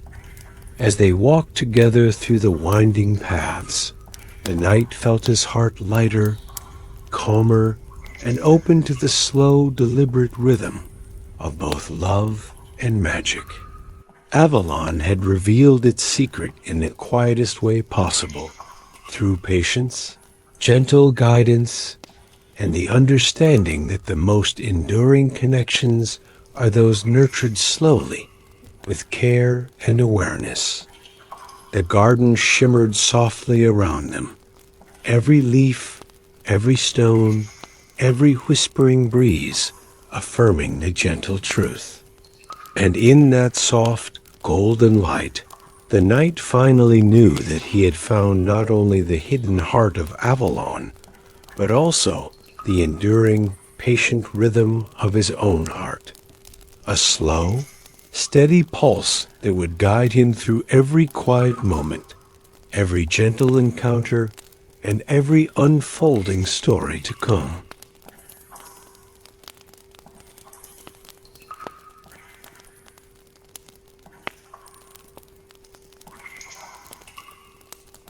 Long after the first light of Avalon had begun to fade from the hidden glade where Merlin had guided the knight, another quiet corner of Camelot revealed its own gentle magic. This place was far removed from the clamor of castle life, hidden behind tall hedges of fragrant blooms, where moonlight spilled like silver water across soft moss and cobbled stones. It was Guinevere's private garden, a sanctuary whispered about among the castle's most trusted attendants, but rarely visited by anyone without her consent. The air was soft with nightfall, carrying the delicate scent of jasmine, honeysuckle, and the subtle sweetness of roses that had grown for decades, tended with patient care. Guinevere herself walked slowly along the narrow stone path, her bare hands brushing lightly against petals and leaves.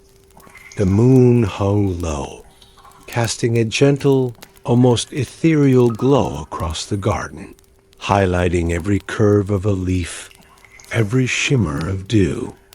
The night was quiet, yet alive, vibrating with a subtle magic that seemed older than the castle walls themselves. She paused beneath an archway of climbing roses, their blooms glowing faintly under the moon's soft light. Here, she allowed herself a quiet breath, closing her eyes and feeling the rhythm of the garden, the whisper of the wind through the hedges, the faint rustle of nocturnal creatures in the undergrowth, the soft pulse of life beneath her feet. Every sensation was amplified in the stillness of the night, a gentle reminder that calm and patience were the truest forms of magic. Tonight, Guinevere's thoughts drifted to Merlin, whose presence in the castle was both mysterious and comforting. He moved through the halls with a calm authority, yet there was a gentleness in his voice, a deliberate patience in his actions that mirrored the quiet rhythm of her own moonlit garden. She thought of the lessons she had learned from him, not spells or incantations, but the art of noticing, of allowing life to unfold slowly, deliberately, and with awareness. The garden seemed to respond to her reflection. A soft breeze stirred the petals above, releasing a subtle cascade of fragrance, and the moonlight traced delicate patterns along the cobbled path. It was as if the world itself paused in reverence, acknowledging her quiet presence and the slow, deliberate attention she gave to every detail. A small fountain bubbled at the center of the garden, its water shimmering in faint silver hues, reflecting both the moonlight and the pale glow of the roses around it. Guinevere approached it slowly, resting her hands lightly on the cool stone. The sound of the water was soothing, a gentle rhythm that echoed the pulse of her own heart. Here, in the stillness of night, she felt a profound connection, not only to the garden, but to the gentle magic that seemed to inhabit every leaf, every stone, every subtle glimmer of light. She remembered a story Merlin had once whispered in passing, a tale of hearts guided not by haste, but by patience.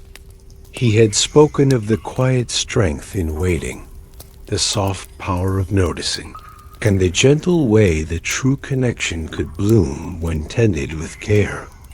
Guinevere felt the truth of those words here, in her moonlit garden. Every flower, every rustle of leaves, every faint glimmer of dew seemed to affirm that magic and love, like the garden itself, required patience, attention, and gentle presence. A single rose, taller than the rest, stood slightly apart, its petals a deep velvety crimson. Guinevere knelt before it, inhaling its fragrance, slowly, deliberately. She imagined the stories it had witnessed, the whispered promises of knights, the gentle sighs of lovers, the quiet triumphs of patience rewarded. The rose seemed almost conscious, leaning slightly toward her, its petals brushing her fingers as if acknowledging her presence. From the shadows at the edge of the garden, a faint glimmer of light appeared, subtle yet persistent. Guinevere turned her gaze slowly, discovering a small silver crystal nestled among the roots of an ancient tree. It pulsed softly, in rhythm with the gentle sound of the fountain, inviting her closer. She approached carefully, hands outstretched, and felt a warmth emanate from the crystal that seemed to mirror the pulse of her own heartbeat. As she touched it, her mind filled with quiet visions. Soft moonlight falling across hidden corners of Camelot, whispers of lovers who had walked these gardens centuries before, the slow unfolding of magic in moments unnoticed by the hurried world. Each vision was delicate, fleeting, yet resonant, leaving behind a subtle hum of serenity that settled in her chest like a gentle lullaby. Guinevere closed her eyes, breathing slowly and deliberately, allowing herself to become fully immersed in the rhythm of the garden and the pulse of the crystal. The night stretched infinitely around her, soft and patient, every sound, scent, and shimmer magnified in her awareness. Here, in this quiet sanctuary, she felt both grounded and expansive, connected not only to the garden and its subtle magic, but to the deeper currents of her own heart. The moonlight deepened, and a faint melodic hum seemed to rise from the fountain, threading through the garden and curling around her like a gentle caress. Guinevere allowed herself to sink fully into the sensation, letting the quiet rhythm guide her thoughts, slow her heartbeat, and open her awareness to the subtle magic flowing in every living thing around her. And as the night embraced her completely, she realized that the true gift of this garden was not in its beauty, nor in its secret corners, nor in the crystal's gentle glow, but in the slow, deliberate unfolding of awareness, presence, and quiet connection. It was a lesson that would linger in her heart forever. Patience and gentle observation could cultivate magic and love in ways that urgency never could. The night deepened in the moonlit garden, and the soft silver glow of the moon bathed every leaf and blossom in quiet radiance. Guinevere's fingers still rested lightly on the crystal she had discovered beneath the roots of the ancient tree. It pulsed gently, a slow, deliberate rhythm, as though breathing along with her own heartbeat. The air was filled with a subtle fragrance of jasmine, roses, and dew-soaked earth, delicate yet persistent, wrapping around her like a soft, invisible shawl. The fountain's gentle murmur nearby added to the serene symphony, each droplet a note in the garden's quiet melody. The crystal seemed to respond to the rhythm of her breath, glowing more brightly with each slow exhalation, casting a soft silver shimmer across the surrounding petals. Guinevere leaned closer, her forehead almost touching the crystal, and felt a vibration, a delicate hum that seemed to resonate not through her fingers, but through her entire being. She inhaled slowly, letting the sensation expand, filling her chest and radiating to the tips of her fingers and toes. The crystal was alive, yet not in the sense of ordinary life. Its pulse was deliberate, patient, deliberate as Avalon itself, echoing with the wisdom of centuries. Soft shadows danced across the garden as the moonlight shifted through the leaves, and she noticed faint motes of light drifting in the air, almost like tiny fireflies, yet they seemed composed of energy rather than flesh. Each one glimmered and swirled gently around the crystal, carrying subtle images in their glow. A rose slowly opening, a fountain ripple stretching across its surface, the shadow of a small bird landing softly among the branches. Every motion was drawn out, hypnotic, as though time itself had slowed to accommodate the gentle unfolding of magic. Guinevere closed her eyes completely, focusing entirely on the crystal's warmth and rhythm. She felt a subtle tug, not pulling, not insistent, but inviting a sensation guiding her mind deeper, coaxing her awareness into layers she hadn't noticed before. Memories, not her own, but of past guardians of this garden, shimmered faintly in her mind. They were patient, deliberate, nurturing hearts who had tended the blooms, whispered softly to hidden fountains, and watched the subtle magic unfurl without demand or haste. She breathed slowly, deliberately, letting each inhalation expand her awareness. The garden's magic was teaching her patience, showing her that the deepest beauty unfolded quietly, imperceptibly, only for those willing to notice. Her heartbeat matched the gentle pulse of the crystal, the soft murmur of the fountain, the rhythm of the subtle breeze, brushing petals against petals. In this perfect, deliberate alignment, she felt a profound serenity. A faint whisper reached her ears, almost imperceptible, blending with the wind and rustling leaves. Notice, breathe, allow. A voice was melodic, slow, patient, carrying not words of command, but a quiet invitation to presence.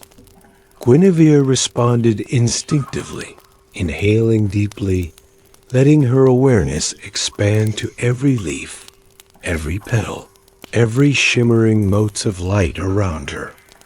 The crystal's glow deepened, sending ribbons of silver light curling through the shadows. Within these ribbons, she saw visions. Knights and ladies walking the garden in centuries past, soft whispers of gentle laughter, hands brushing petals, eyes closed in reflection, hearts attuned to the slow, deliberate rhythm of the hidden magic. It was not just a vision, but a lesson, unfolding slowly like the petals of a rose at night, revealing the secret that Avalon's magic was nurturing, not demanding, patient, not forceful. Her own heart stirred, subtly, gently, a faint warmth spreading through her chest. A quiet awareness began to bloom. The crystal did not exist to grant power, nor to impress, nor to rush understanding. It existed to teach attentive presence, patience, and the subtle art of observing the smallest, quietest things. Every ripple in the fountain, every shimmer in the moonlight, every soft sound in the garden carried meaning if one was willing to notice. Slowly, she placed her hand lightly over the small rose that leaned closest to the crystal. Its petals brushed her palm, soft and deliberate, almost conscious. She felt a warmth radiate from the flower, connecting to the crystal, flowing through her fingers and into her heart. It was as if the garden itself had extended an invitation to move gently, to observe quietly, to allow understanding to bloom. The moonlight shifted slightly, and she noticed the shadows of the trees aligning perfectly with the path of the silver ribbons of light. Each motion was deliberate, extended, and hypnotic, guiding her gaze, her breath, and her awareness. She sank to her knees beside the fountain, resting the crystal gently on the moss, letting her fingers hover just above its surface, feeling the vibration and warmth ripple outward. Time became fluid. Seconds stretched into minutes, minutes into a languid expanse, where the only measure was her breath and the slow, deliberate pulsing of the crystal. Every detail, the rustle of leaves, the faint trickle of water, the soft scent of the flowers, the hovering motes of silver light, was magnified in her awareness, each one a delicate thread in the quiet tapestry of Avalon's magic. A gentle warmth began to flow between the crystal and her chest, subtle at first, then spreading steadily, filling her with a serene, almost tender energy. She closed her eyes again, feeling the connection deepen. The garden, the crystal, the moonlight, and her own heart now moved as one, slow, deliberate, and harmonious.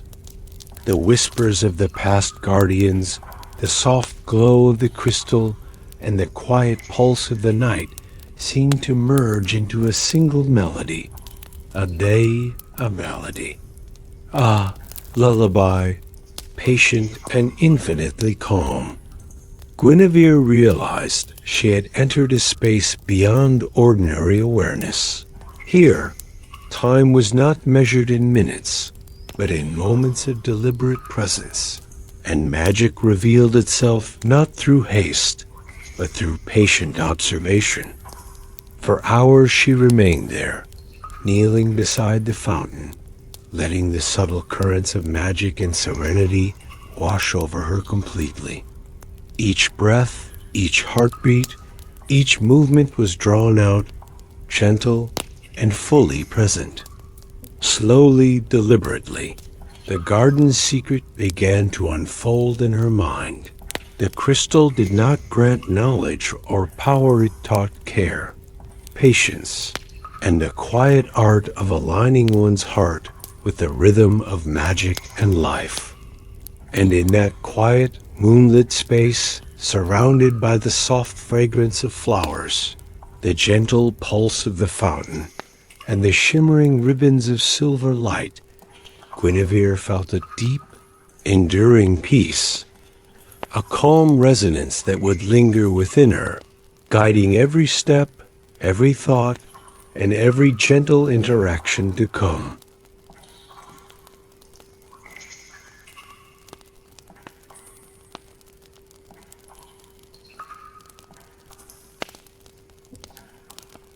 The night had grown softer still, the moon now a pale, glowing lantern above the secluded garden. Shadows stretched longer, weaving among the petals and creeping over the smooth stones of the narrow paths. Guinevere remained kneeling beside the small fountain, her hands hovering lightly above the crystal, which pulsed gently as though keeping time with her heartbeat. Every movement of her fingers, every breath she drew, seemed amplified in the stillness, as if the garden itself leaned in to listen. From the edge of the garden, a subtle rustle drew her attention.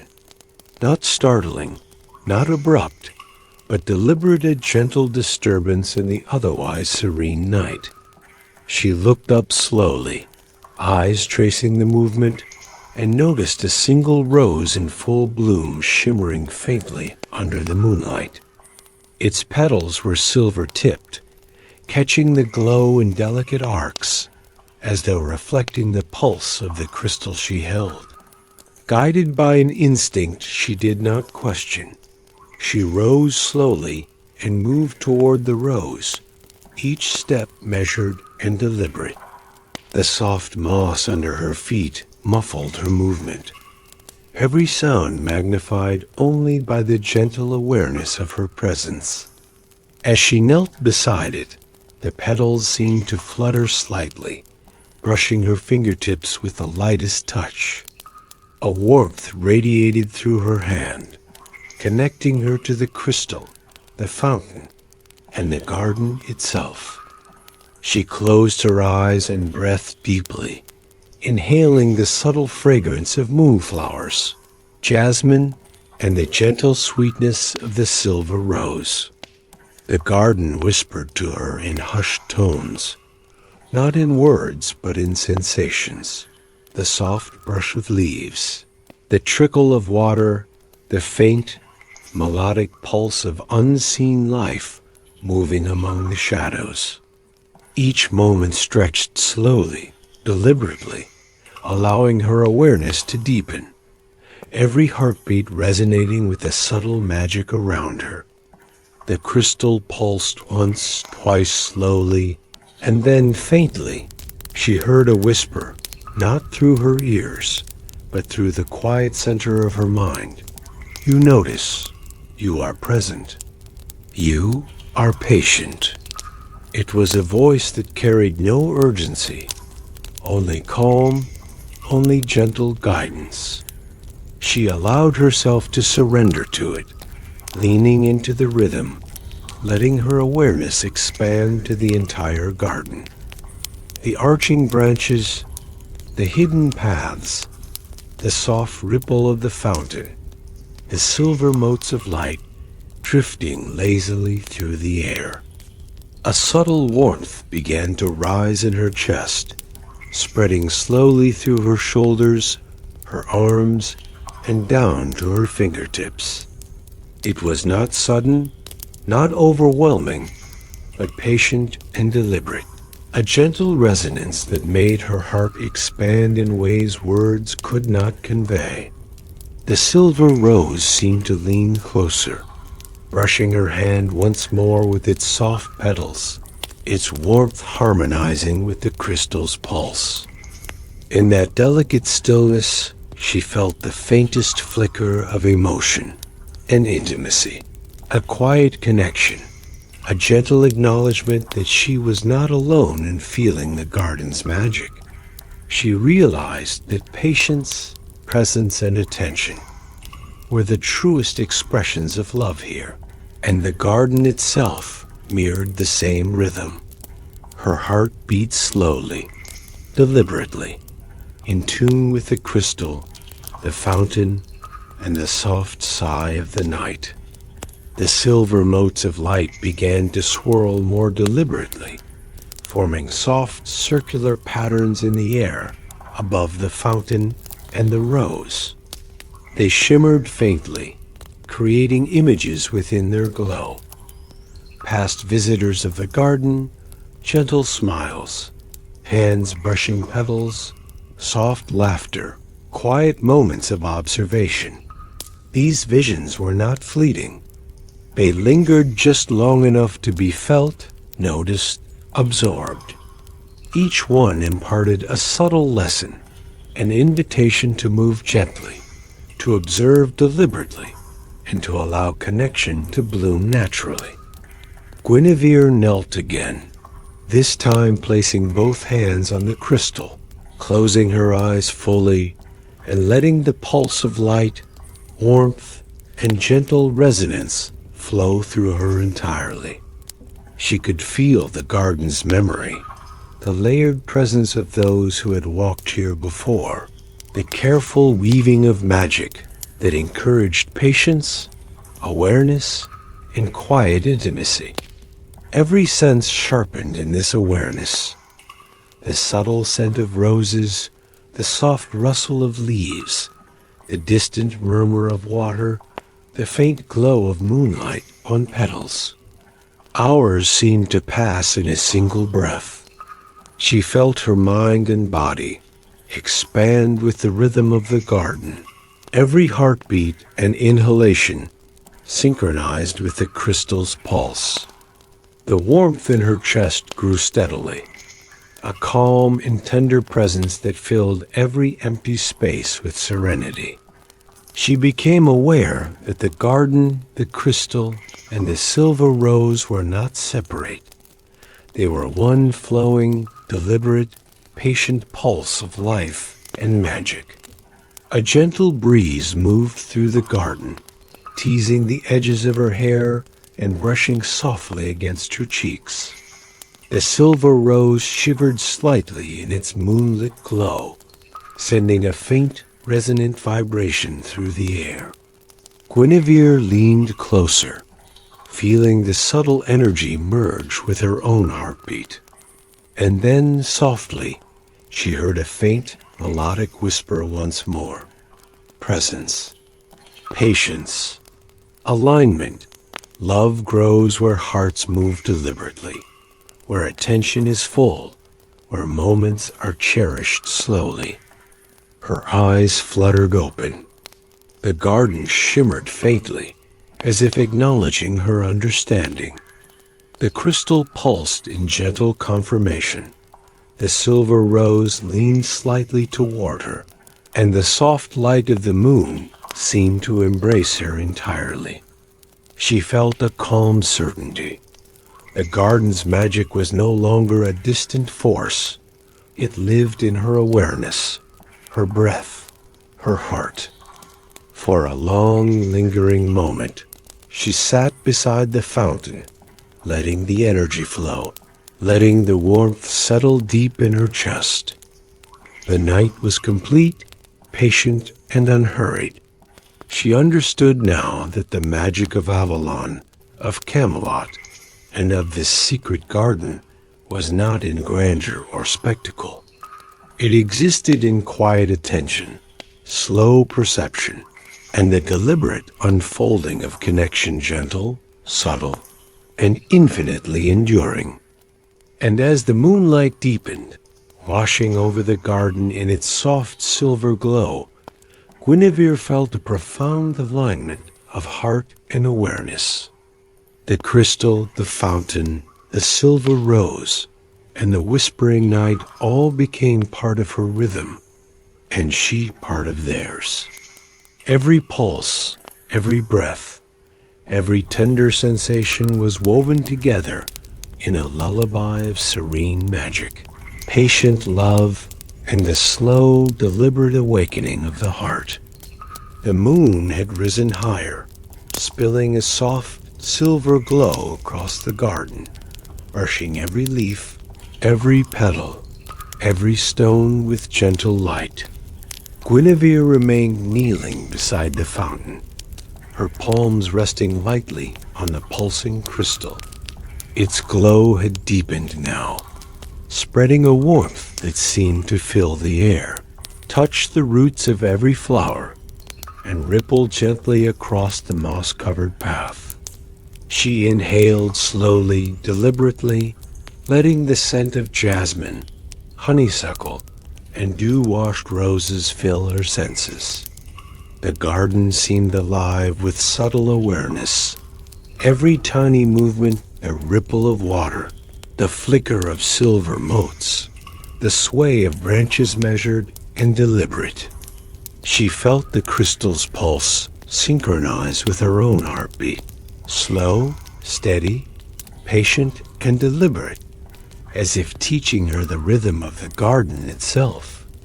A soft vibration rose from the crystal, delicate, almost like the faint hum of a lullaby, and with it, images unfolded within her mind. Past visitors of this secret garden, their soft steps, their quiet breaths, the careful tending of petals, the gentle alignment of awareness and heart. Each vision lingered just long enough for her to notice, absorb, and feel its subtle lesson. Magic, patience, and love all grew where attention was slow, deliberate, and full. She leaned closer to the silver rose nearby. Its petals shimmered faintly, brushing her fingertips lightly. A warmth radiated from it, extending through her hand, flowing to the crystal, and curling into her chest. She closed her eyes, letting the sensation expand, tracing through every limb, every fiber of her being, filling her with serenity, understanding, and a quiet, intimate joy. From the shadows, she sensed another presence, a calm, patient warmth that mirrored her own heartbeat. It was subtle, gentle, and deliberate, as though the garden itself had orchestrated the meeting. She opened her eyes slowly and noticed a figure standing a few paces away, a soft glow surrounding them in the moonlight. Not startling, not sudden, but entirely natural, entirely in harmony with the garden's rhythm. The figure stepped closer, moving deliberately, each motion slow and unhurried. Their eyes met hers, and in that quiet exchange, a subtle connection deepened. There was no need for words, only shared presence, patient awareness, and the gentle recognition of hearts, aligned with the slow rhythm of magic and life. "You've understood," the figure whispered softly, voice like the rustle of leaves and the ripple of the fountain. "The heart of this garden, the heart of Avalon, is patience, presence, and gentle observation. You have opened yourself fully to it." Guinevere nodded, her hands still resting on the crystal, feeling its pulse harmonize with the warmth between them. The silver rose shivered faintly, and the motes of light began to spiral upward, creating soft weaving patterns that shimmered through the air, reflecting the heartbeat of the garden, the crystal, and the quiet connection she now shared with the figure beside her. She felt a gentle stirring in her chest, a blend of awe, serenity, and something tenderly intimate. The garden's lesson was now fully realized. Love and magic did not rush.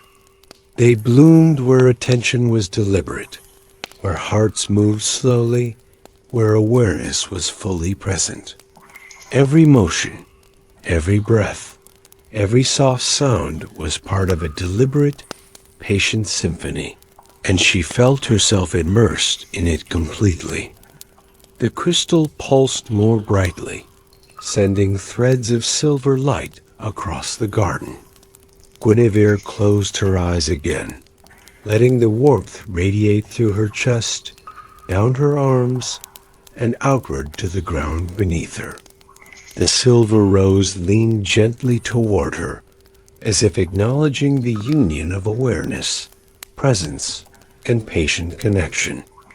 From the fountain, a gentle ripple stretched outward, brushing over every stone, every root, every petal, carrying the magic of the night and the lesson of slow, deliberate care. Guinevere allowed herself to sink fully into the sensation, every heartbeat a meditation, every breath a lullaby, every small motion a quiet acknowledgement of the garden's enduring secret. A subtle smile curved her lips as she opened her eyes, feeling the soft presence beside her still there, patient and harmonious. No words were needed. The garden, the crystal, the silver rose, the fountain, and the moonlight had spoken. The lesson was complete. Magic, patience, love, and understanding all thrive in gentle, deliberate attention. The moonlight shimmered faintly across the garden, highlighting the paths, the arches of flowers, and the moss-covered stones. Guinevere felt an enduring peace, a calm that would carry with her beyond the garden, beyond Camelot, into every quiet moment of thought, every subtle breath, every gentle interaction. She had learned that love and magic did not demand, did not rush, but unfolded softly, patiently, deliberately, and those who observed carefully were granted the gift of fully experiencing it. And as the night deepened, the garden seemed to breathe along with her, wrapping her in a soft, luminous embrace. The crystal pulsed one final gentle time, and the silver rose leaned fully into the moonlight, reflecting every lesson, every heartbeat, every quiet revelation. Guinevere understood now that she had entered not just a garden, but a rhythm of existence itself, a slow, deliberate, patient pulse of life, magic, and love.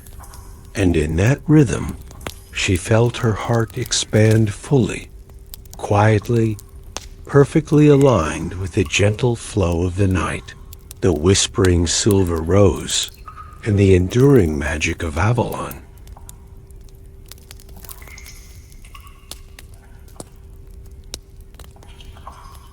The garden had grown still, as if it were holding its breath in reverent silence. Every leaf, every petal, every stone seemed to shimmer under the moonlight, basking in a soft, deliberate glow. Guinevere knelt beside the fountain, her hands resting lightly on the crystal, its warmth pulsing slowly and harmoniously with her own heartbeat. The silver rose leaned slightly closer, its petals brushing against her fingers, and she felt the gentle vibration that spread through her chest, settling deep in her heart.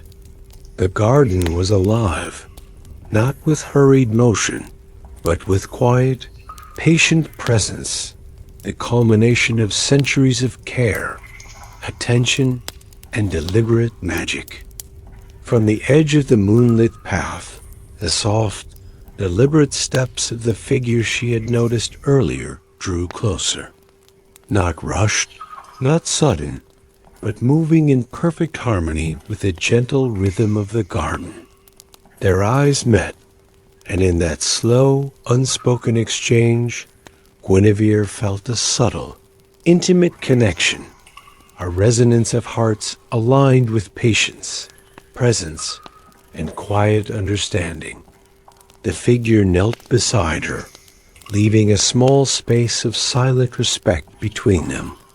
Their hands hovered, brushing lightly in the air, fingers almost touching, echoing the delicate rhythm of the crystal's pulse. Guinevere closed her eyes, letting the warmth flow through her chest, through her fingertips, and radiate outward to the garden itself. Every petal, every ripple of the fountain, every motes of silver light seemed to respond in kind, creating a gentle, immersive symphony of calm. A soft whisper reached her, not in words, but in sensation.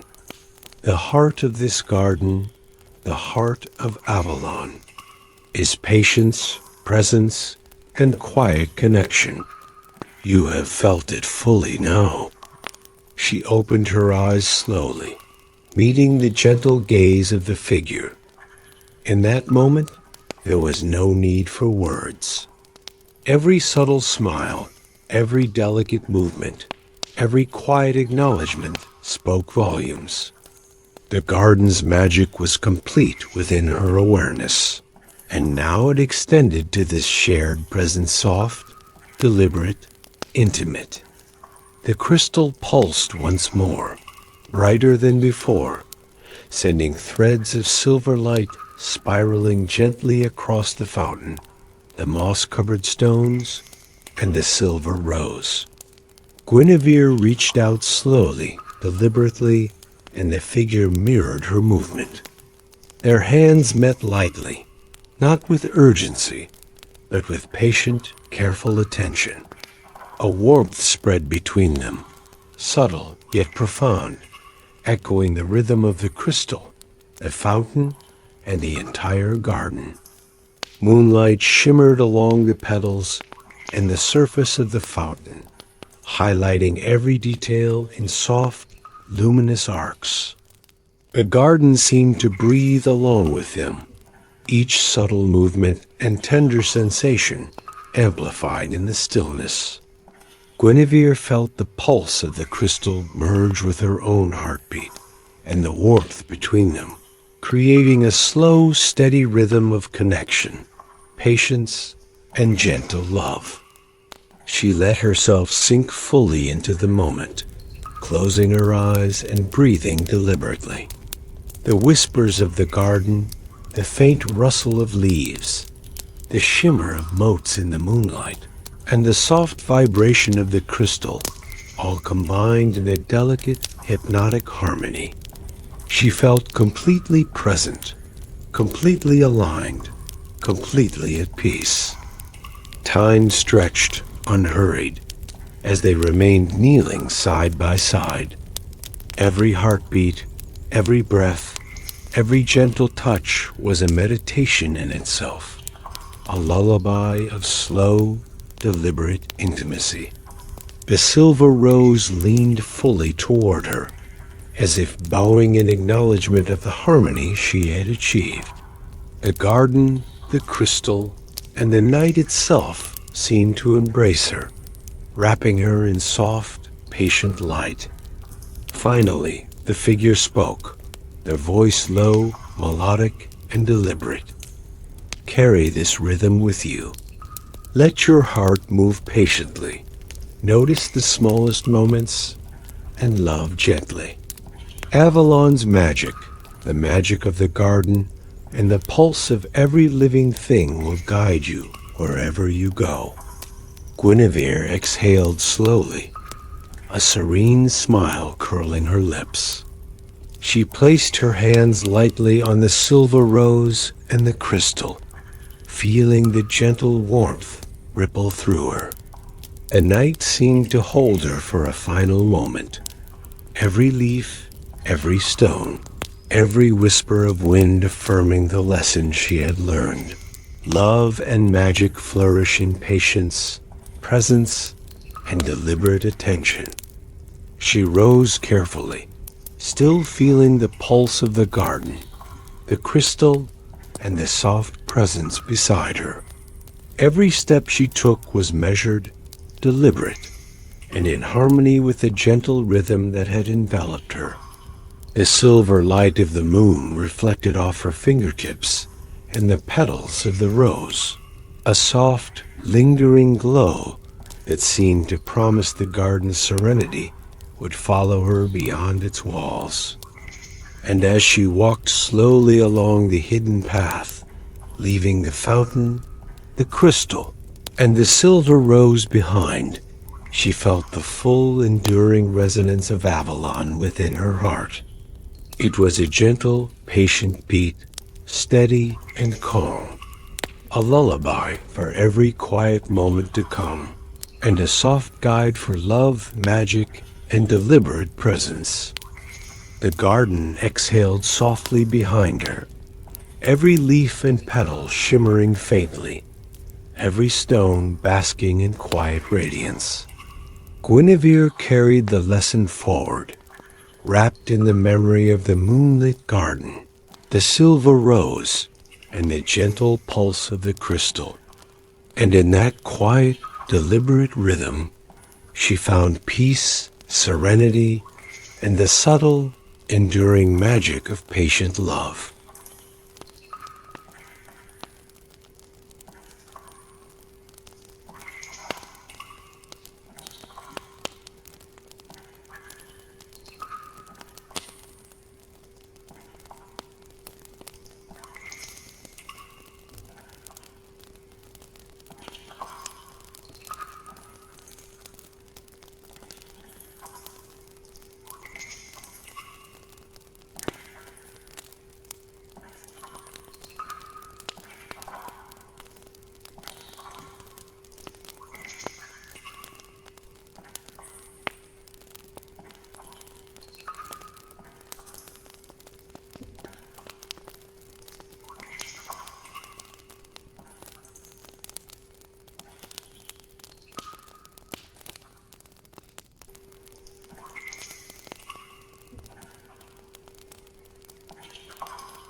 Lancelot's secret walk. The castle lay quiet under a silver moon, its towers and ramparts bathed in soft, calming light. The usual bustle of the day had faded completely, leaving only the subtle rhythm of night, the whisper of leaves in the courtyards, the distant trickle of a fountain, the faint hum of magic lingering in the air. Lancelot moved slowly along a hidden path, one known only to the most attentive knights and trusted companions of Camelot. Each step was deliberate, muffled by the soft grass and moss beneath his feet. He wore no armor tonight, only a simple cloak to guard against the cool night air. The silence of the moonlit path wrapped around him like a gentle shawl, and he breathed deeply, inhaling the subtle fragrance of night-blooming flowers and damp earth. This path led to a part of the castle few ever saw, a quiet garden tucked behind high hedges where roses, lily, and jasmine climbed arches and draped over stone walls. The moonlight spilled in silver threads, illuminating the petals and casting soft shadows across the cobblestones. Each detail seemed to be magnified in the quiet, inviting Lancelot to notice everything: the delicate curl of a leaf, the shimmer of dew, the faint glow of tiny, unseen insects moving lazily among the blooms. Lancelot paused beneath a gently arching trellis of climbing roses. Their scent was intoxicating in its subtlety, a soft, calming perfume that seemed to seep into his very bones. He rested a hand on one of the petals, feeling its delicate texture, the soft warmth that radiated from life itself. The garden was alive, but not loud, not demanding. Its magic was patient, gentle, and deliberately slow. A soft breeze moved through the path, carrying with it a faint melody, the trickle of a hidden fountain, the distant hoot of an owl, the rustle of leaves brushing against one another. Lancelot inhaled slowly, deliberately, letting the rhythm of the night fill him completely. Every detail of the garden, the stones, the blossoms, the shadows, became a part of him, and he a part of it, moving in quiet alignment with its gentle pulse. Tonight, he was not a knight of war or duty. He was simply a man walking in a secret garden, allowing himself to notice every small wonder and to align his heartbeat with the subtle magic surrounding him. There was no rush, no urgency, only the deliberate unfolding of presence, observation, and calm. As he moved deeper along the path, he discovered a small silver fountain, its water shimmering in the moonlight. The gentle ripple of the water, the faint glow reflecting off the surrounding stones, created a hypnotic rhythm that invited him to pause. He knelt beside it, letting his hands hover above the surface, feeling the soft vibration of life and magic flowing through it. A subtle warmth rose in his chest, slow and steady, as if the fountain's pulse had aligned with his own heartbeat. Tiny motes of light drifted lazily in the air above, their movement deliberate, weaving soft patterns that seemed almost alive. Lancelot watched, mesmerized, noticing each tiny flicker, each shimmer of silver, each ripple of energy that brushed past him. The garden whispered in a language without words, teaching patience, presence, and gentle attentiveness. He closed his eyes, inhaling deeply, feeling the subtle rhythm of the garden, the slow, deliberate pulse of the fountain, The soft brushing of petals against one another, the faint vibration of motes of light.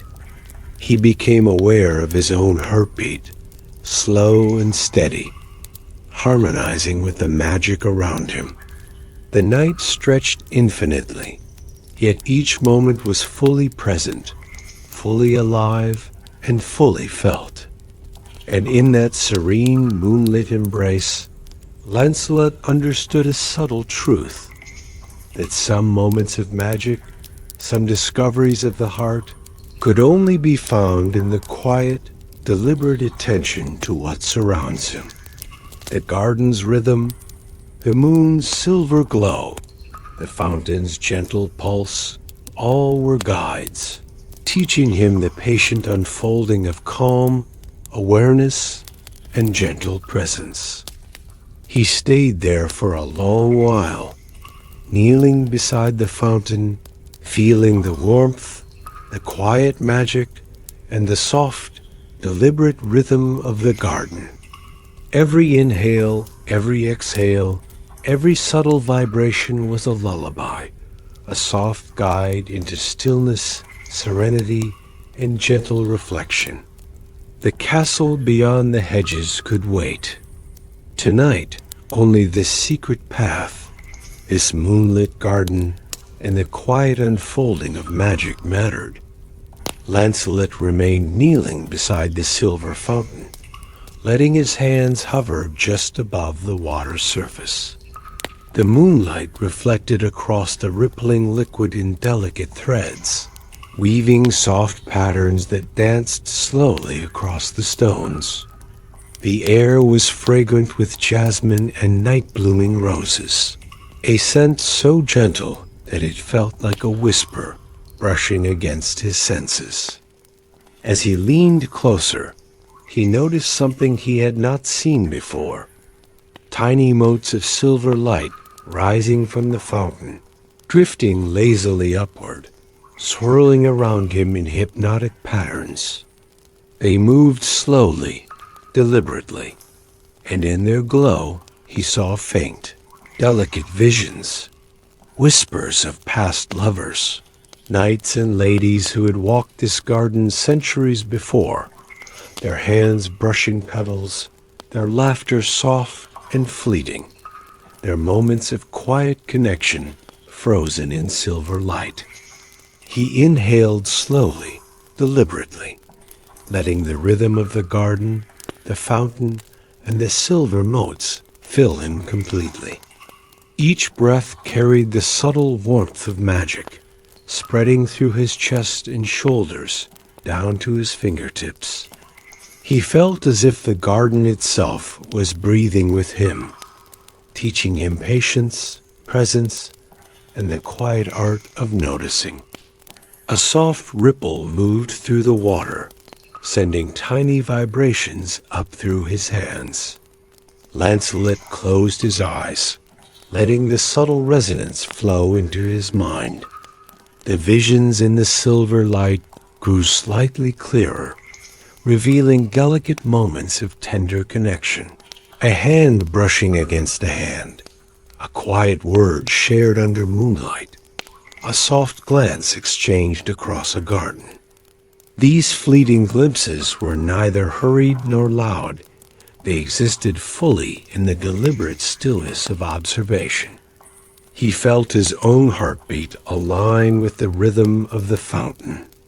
Every subtle sound, the soft sigh of the wind, the faint rustle of leaves, the tiny splash of water, seemed amplified, each note a lullaby, guiding him into calm awareness.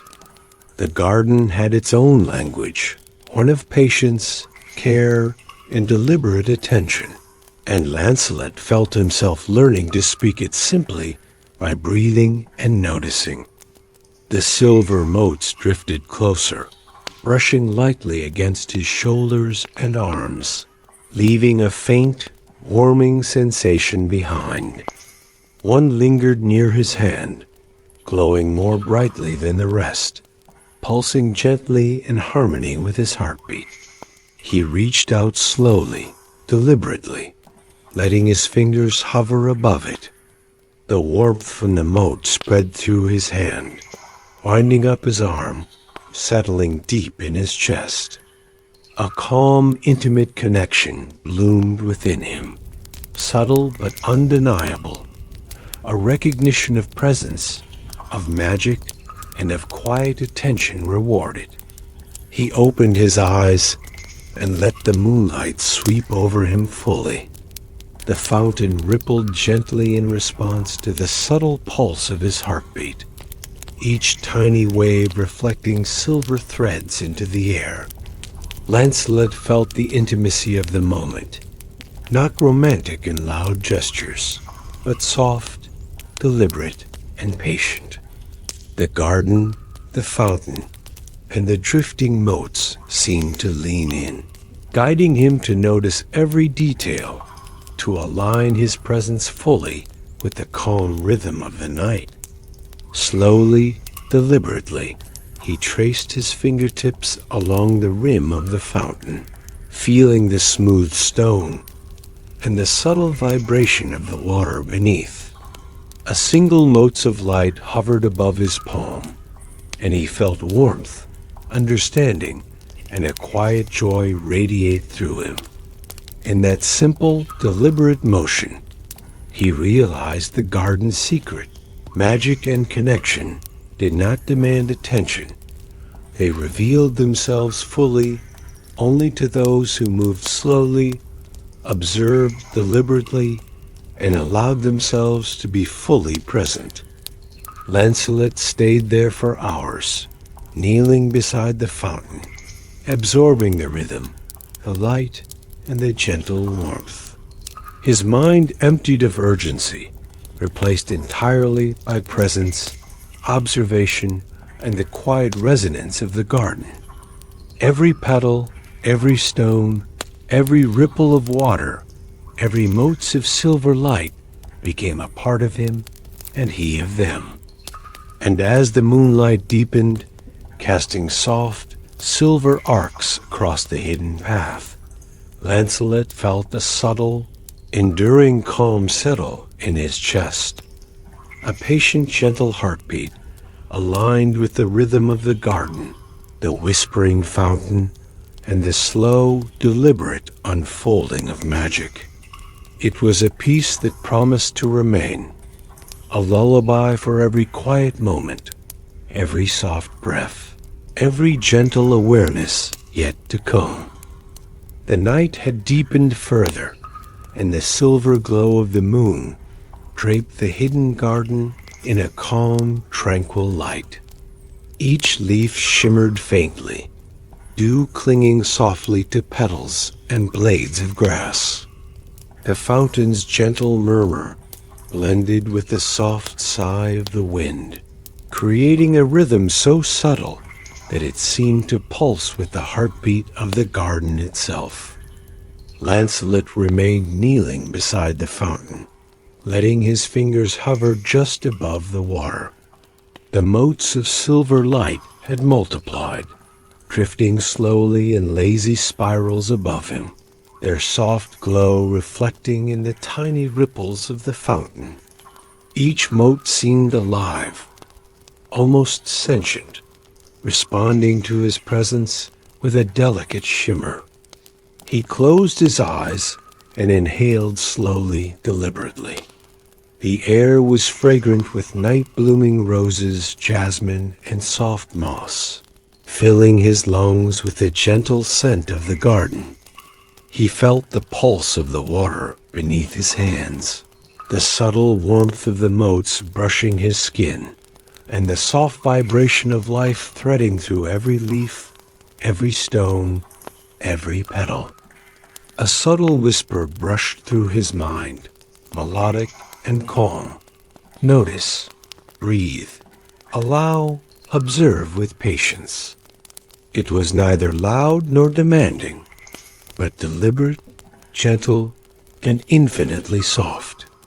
Lancelot followed its guidance instinctively, letting the rhythm of the night flow through him, aligning his heartbeat with the pulse of the fountain and the hovering motes.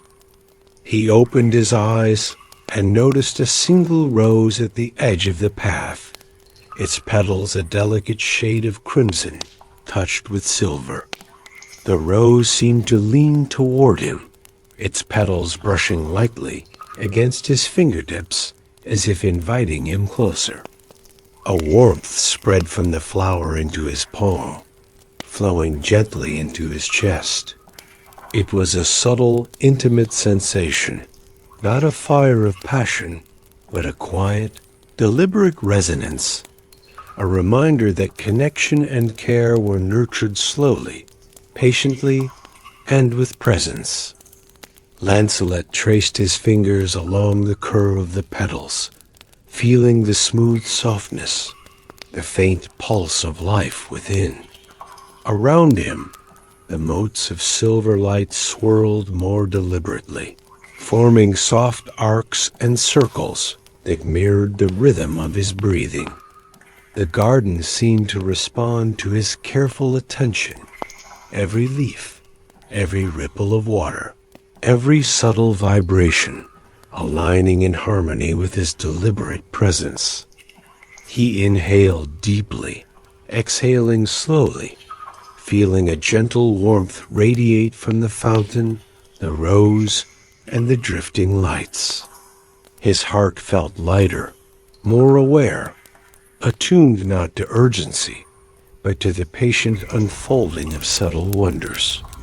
Each tiny movement of the garden, a shimmer of dew on a petal, the soft ripple of the fountain, the glimmering spiral of a mote of light, became an intimate lesson in observation, patience, and quiet connection. From the shadows at the edge of the garden, he sensed a presence, calm and deliberate, like the garden itself had taken form. Lancelot turned slowly, meeting the soft gaze of another figure, quiet, patient, and aligned with the same rhythm. No words were needed. Every subtle glance, every slow movement, every careful, deliberate gesture communicated connection, trust, and awareness. He returned his attention to the fountain, feeling the pulse of the water and the glow of the silver motes intertwined with his own heartbeat. A gentle smile curved his lips as he realized that the garden's magic was not in grandeur or spectacle, but in patience, presence, and the deliberate noticing of subtle life and connection. The lesson was unfolding in real time, within every ripple, every shimmer, every breath. Time stretched, slow and unhurried.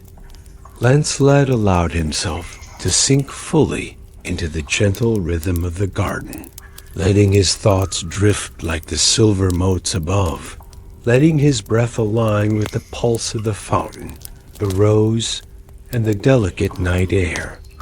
Every sensation soft, deliberate, and amplified in the stillness, wove together into a tapestry of calm, serenity, and subtle intimacy. Finally, he rested his forehead lightly against the rim of the fountain, inhaling deeply, feeling the warmth and gentle vibration seep through him. The silver rose leaned subtly closer, brushing its petals against his hand, a quiet acknowledgement of his presence and careful attention. The motes of light danced softly around him, forming patterns that mirrored his heartbeat, his breathing, and the slow, deliberate unfolding of the night. In this moment, Lancelot understood fully. Magic, connection, and gentle love were not hurried, nor demanded, nor forced. They flourished in patient observation, deliberate attention, and the quiet awareness of subtle presence. Every petal, every ripple, every silver mote whispered the same truth, wrapping around him like a soft, protective lullaby. And as the moonlight deepened, draping the garden in calm silver arcs. Lancelot felt the rhythm settle within him, a gentle, enduring heartbeat of serenity, presence, and patient connection. A lullaby for the night, a guide for the heart, and a soft, enduring magic that would follow him wherever he walked. The night had deepened into its most serene hour, when every sound softened and every shadow stretched into a delicate, silvery embrace. The castle beyond the hedges slumbered, leaving the secret garden entirely to the quiet rhythm of the moonlight, the whisper of the wind, and the gentle pulse of the fountain. Lancelot knelt beside the silver fountain once more, his hands hovering just above the water. The motes of silver light drifted slowly around him, weaving lazy spirals and delicate arcs, reflecting faint visions of long-past moments. Nights sharing soft words, gentle touches across flower petals, laughter that had faded into the night. Each shimmer, each ripple, each whisper was patient, deliberate, and infinitely calm. He reached down, letting his fingers brush lightly across the surface of the fountain.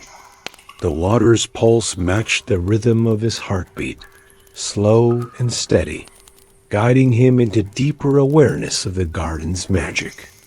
The soft scent of jasmine and roses filled his senses, wrapping around him in gentle waves, and the subtle warmth of the motes of light seemed to radiate into his chest. Lancelot closed his eyes, allowing every sense to expand. The gentle rustle of leaves, the distant murmur of water, the soft shimmer of light all coalesced into a subtle, harmonious melody that resonated deep within him. The garden spoke in a language without words, teaching patience, presence, and deliberate observation. He could feel the magic unfolding around him, as delicate as a whisper, yet as profound as the heartbeat of Avalon itself. A sudden glimmer caught his attention. A single silver rose, hidden slightly behind a trellis, shone more brightly than the others. Its petals curved softly, brushing lightly against one another, in a rhythm that mirrored the pulse of the fountain and the silver motes around him. Lancelot leaned closer, feeling a warmth radiate from the rose into his hand, up his arm, and settling in his chest. The sensation was subtle, intimate, and deeply comforting, a gentle connection between life, magic, and awareness. The motes of light began to swirl more deliberately, forming arcs and patterns that reflected the soft rising and falling of his breath. Lancelot reached out slowly, deliberately, and let a single mote rest on his palm. It pulsed softly, as if alive, harmonizing perfectly with the rhythm of his heartbeat. He felt a deep sense of calm, a patient, enduring serenity that seemed to expand from the center of his chest outward to every fingertip, every muscle, every fiber of his being. From the edge of the moonlit path, he sensed a quiet presence approaching. Not sudden, not urgent, but deliberate and aligned with the soft rhythm of the garden. Lancelot's eyes opened slowly, meeting the calm gaze of another figure, patient and aware, moving in perfect harmony with the gentle pulse of the night. No words were necessary. The subtle exchange of glance and presence conveyed intimacy, trust, and harmony, delicate and unhurried. He returned his attention to the fountain, tracing the rim lightly with his fingertips. The water rippled softly, carrying the pulse of the silver motes, and the warmth of the rose into every ripple. Every dial, the shimmer of dew on petals, the soft rustle of leaves, the faint vibration of light was amplified in the stillness, revealing the subtle, deliberate magic of the garden. A faint whisper reached him, melodic and calm. Patience, presence, awareness. The heart of magic lies in slow observation and gentle attention. Lancelot inhaled deeply, exhaling slowly, letting the rhythm of the words align with the pulse of his heart and the garden. The warmth spread through him fully, a soft, enduring resonance that promised calm, serenity, and subtle connection beyond the night. Time stretched, unhurried. Lancelot sank fully into the gentle rhythm, allowing his body, mind, and heart to flow with the pulse of the garden. Every movement, the gentle flicker of light, the ripple of the fountain, the soft brush of petals, became a lullaby, a meditation, a slow, deliberate song of connection and calm. Finally, he rested his forehead lightly on the rim of the fountain, closing his eyes fully. The silver rose leaned gently toward him, and the motes of light swirled in soft spirals above. The garden embraced him in its quiet, deliberate magic, wrapping him in a warm, luminous lullaby of presence, patience, and gentle connection. In that moment, Lancelot realized the heart of the moonlit garden was not in grandeur, spectacle, or hurried gestures. It lived in slow observation, patient attention, deliberate awareness, and quiet resonance.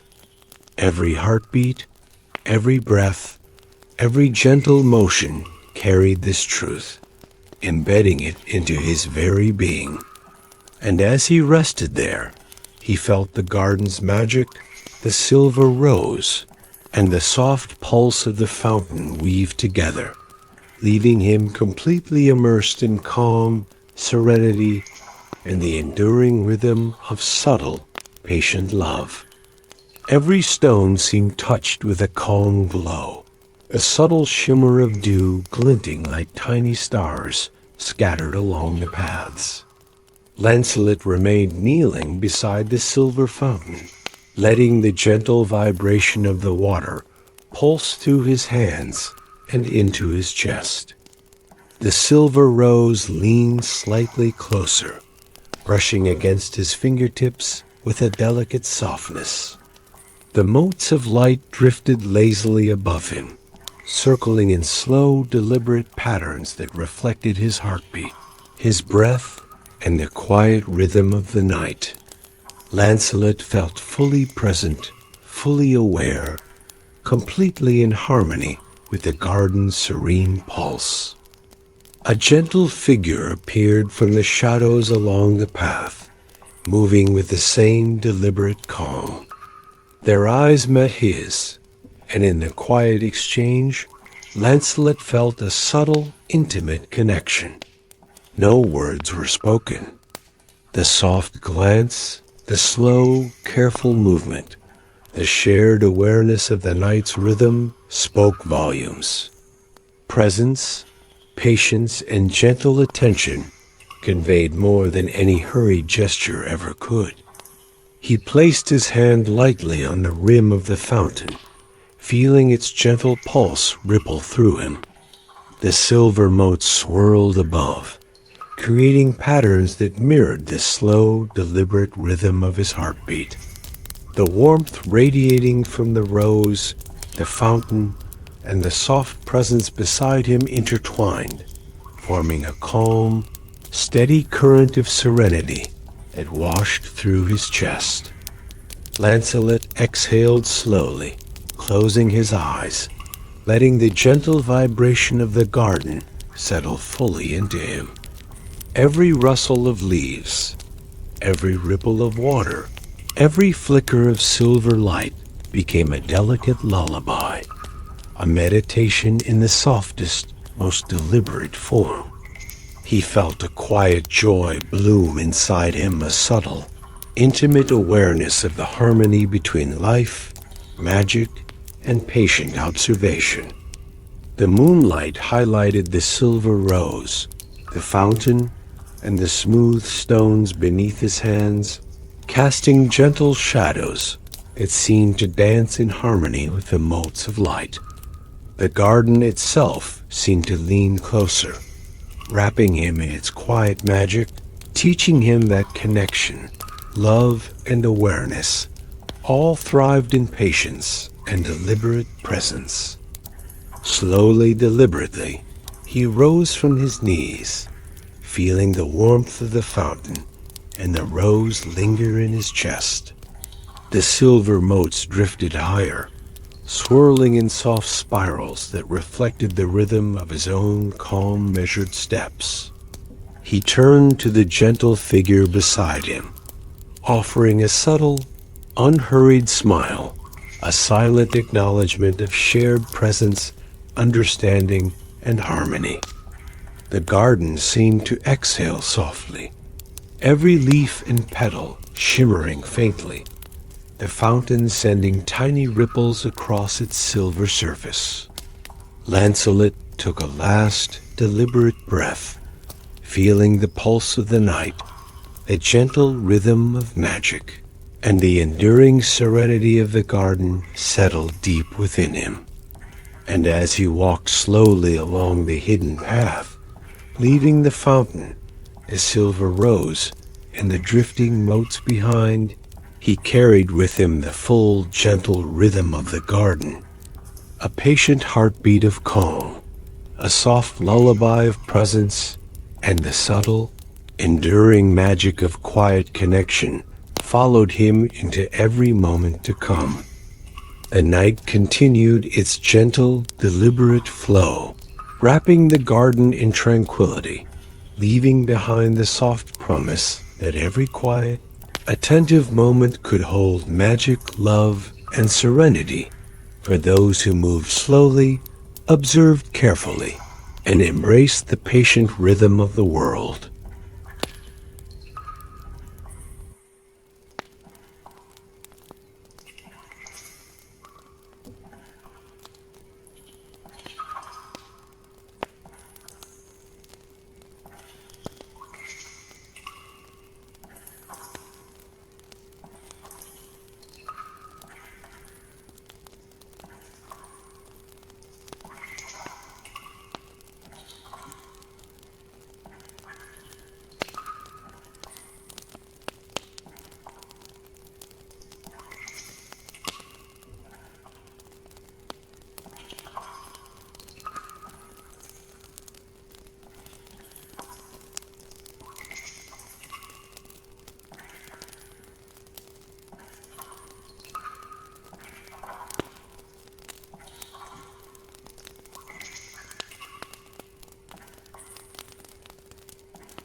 Night has settled fully now. The world beyond your room has grown quiet, as if it too has decided to rest. There is nothing you need to do, nothing you need to think about. You are safe here, listening, breathing, and letting the story carry you. Far away, in an age touched by quiet magic, there stands an ancient tower at the edge of a moonlit forest. This is no harsh or imposing place. The stones are old and warm, softened by centuries of ivy and time. A single window glows faintly with amber light, steady and calm, like a watchful star. Inside the tower lives Merlin, not the thunderous sorcerer of battle and prophecy, but the gentle keeper of wisdom, the guardian of rest, the friend of weary minds. Tonight, Merlin is awake only to help the world sleep. As you breathe slowly in and gently out, imagine yourself walking along a narrow forest path. The ground beneath your feet is soft with moss.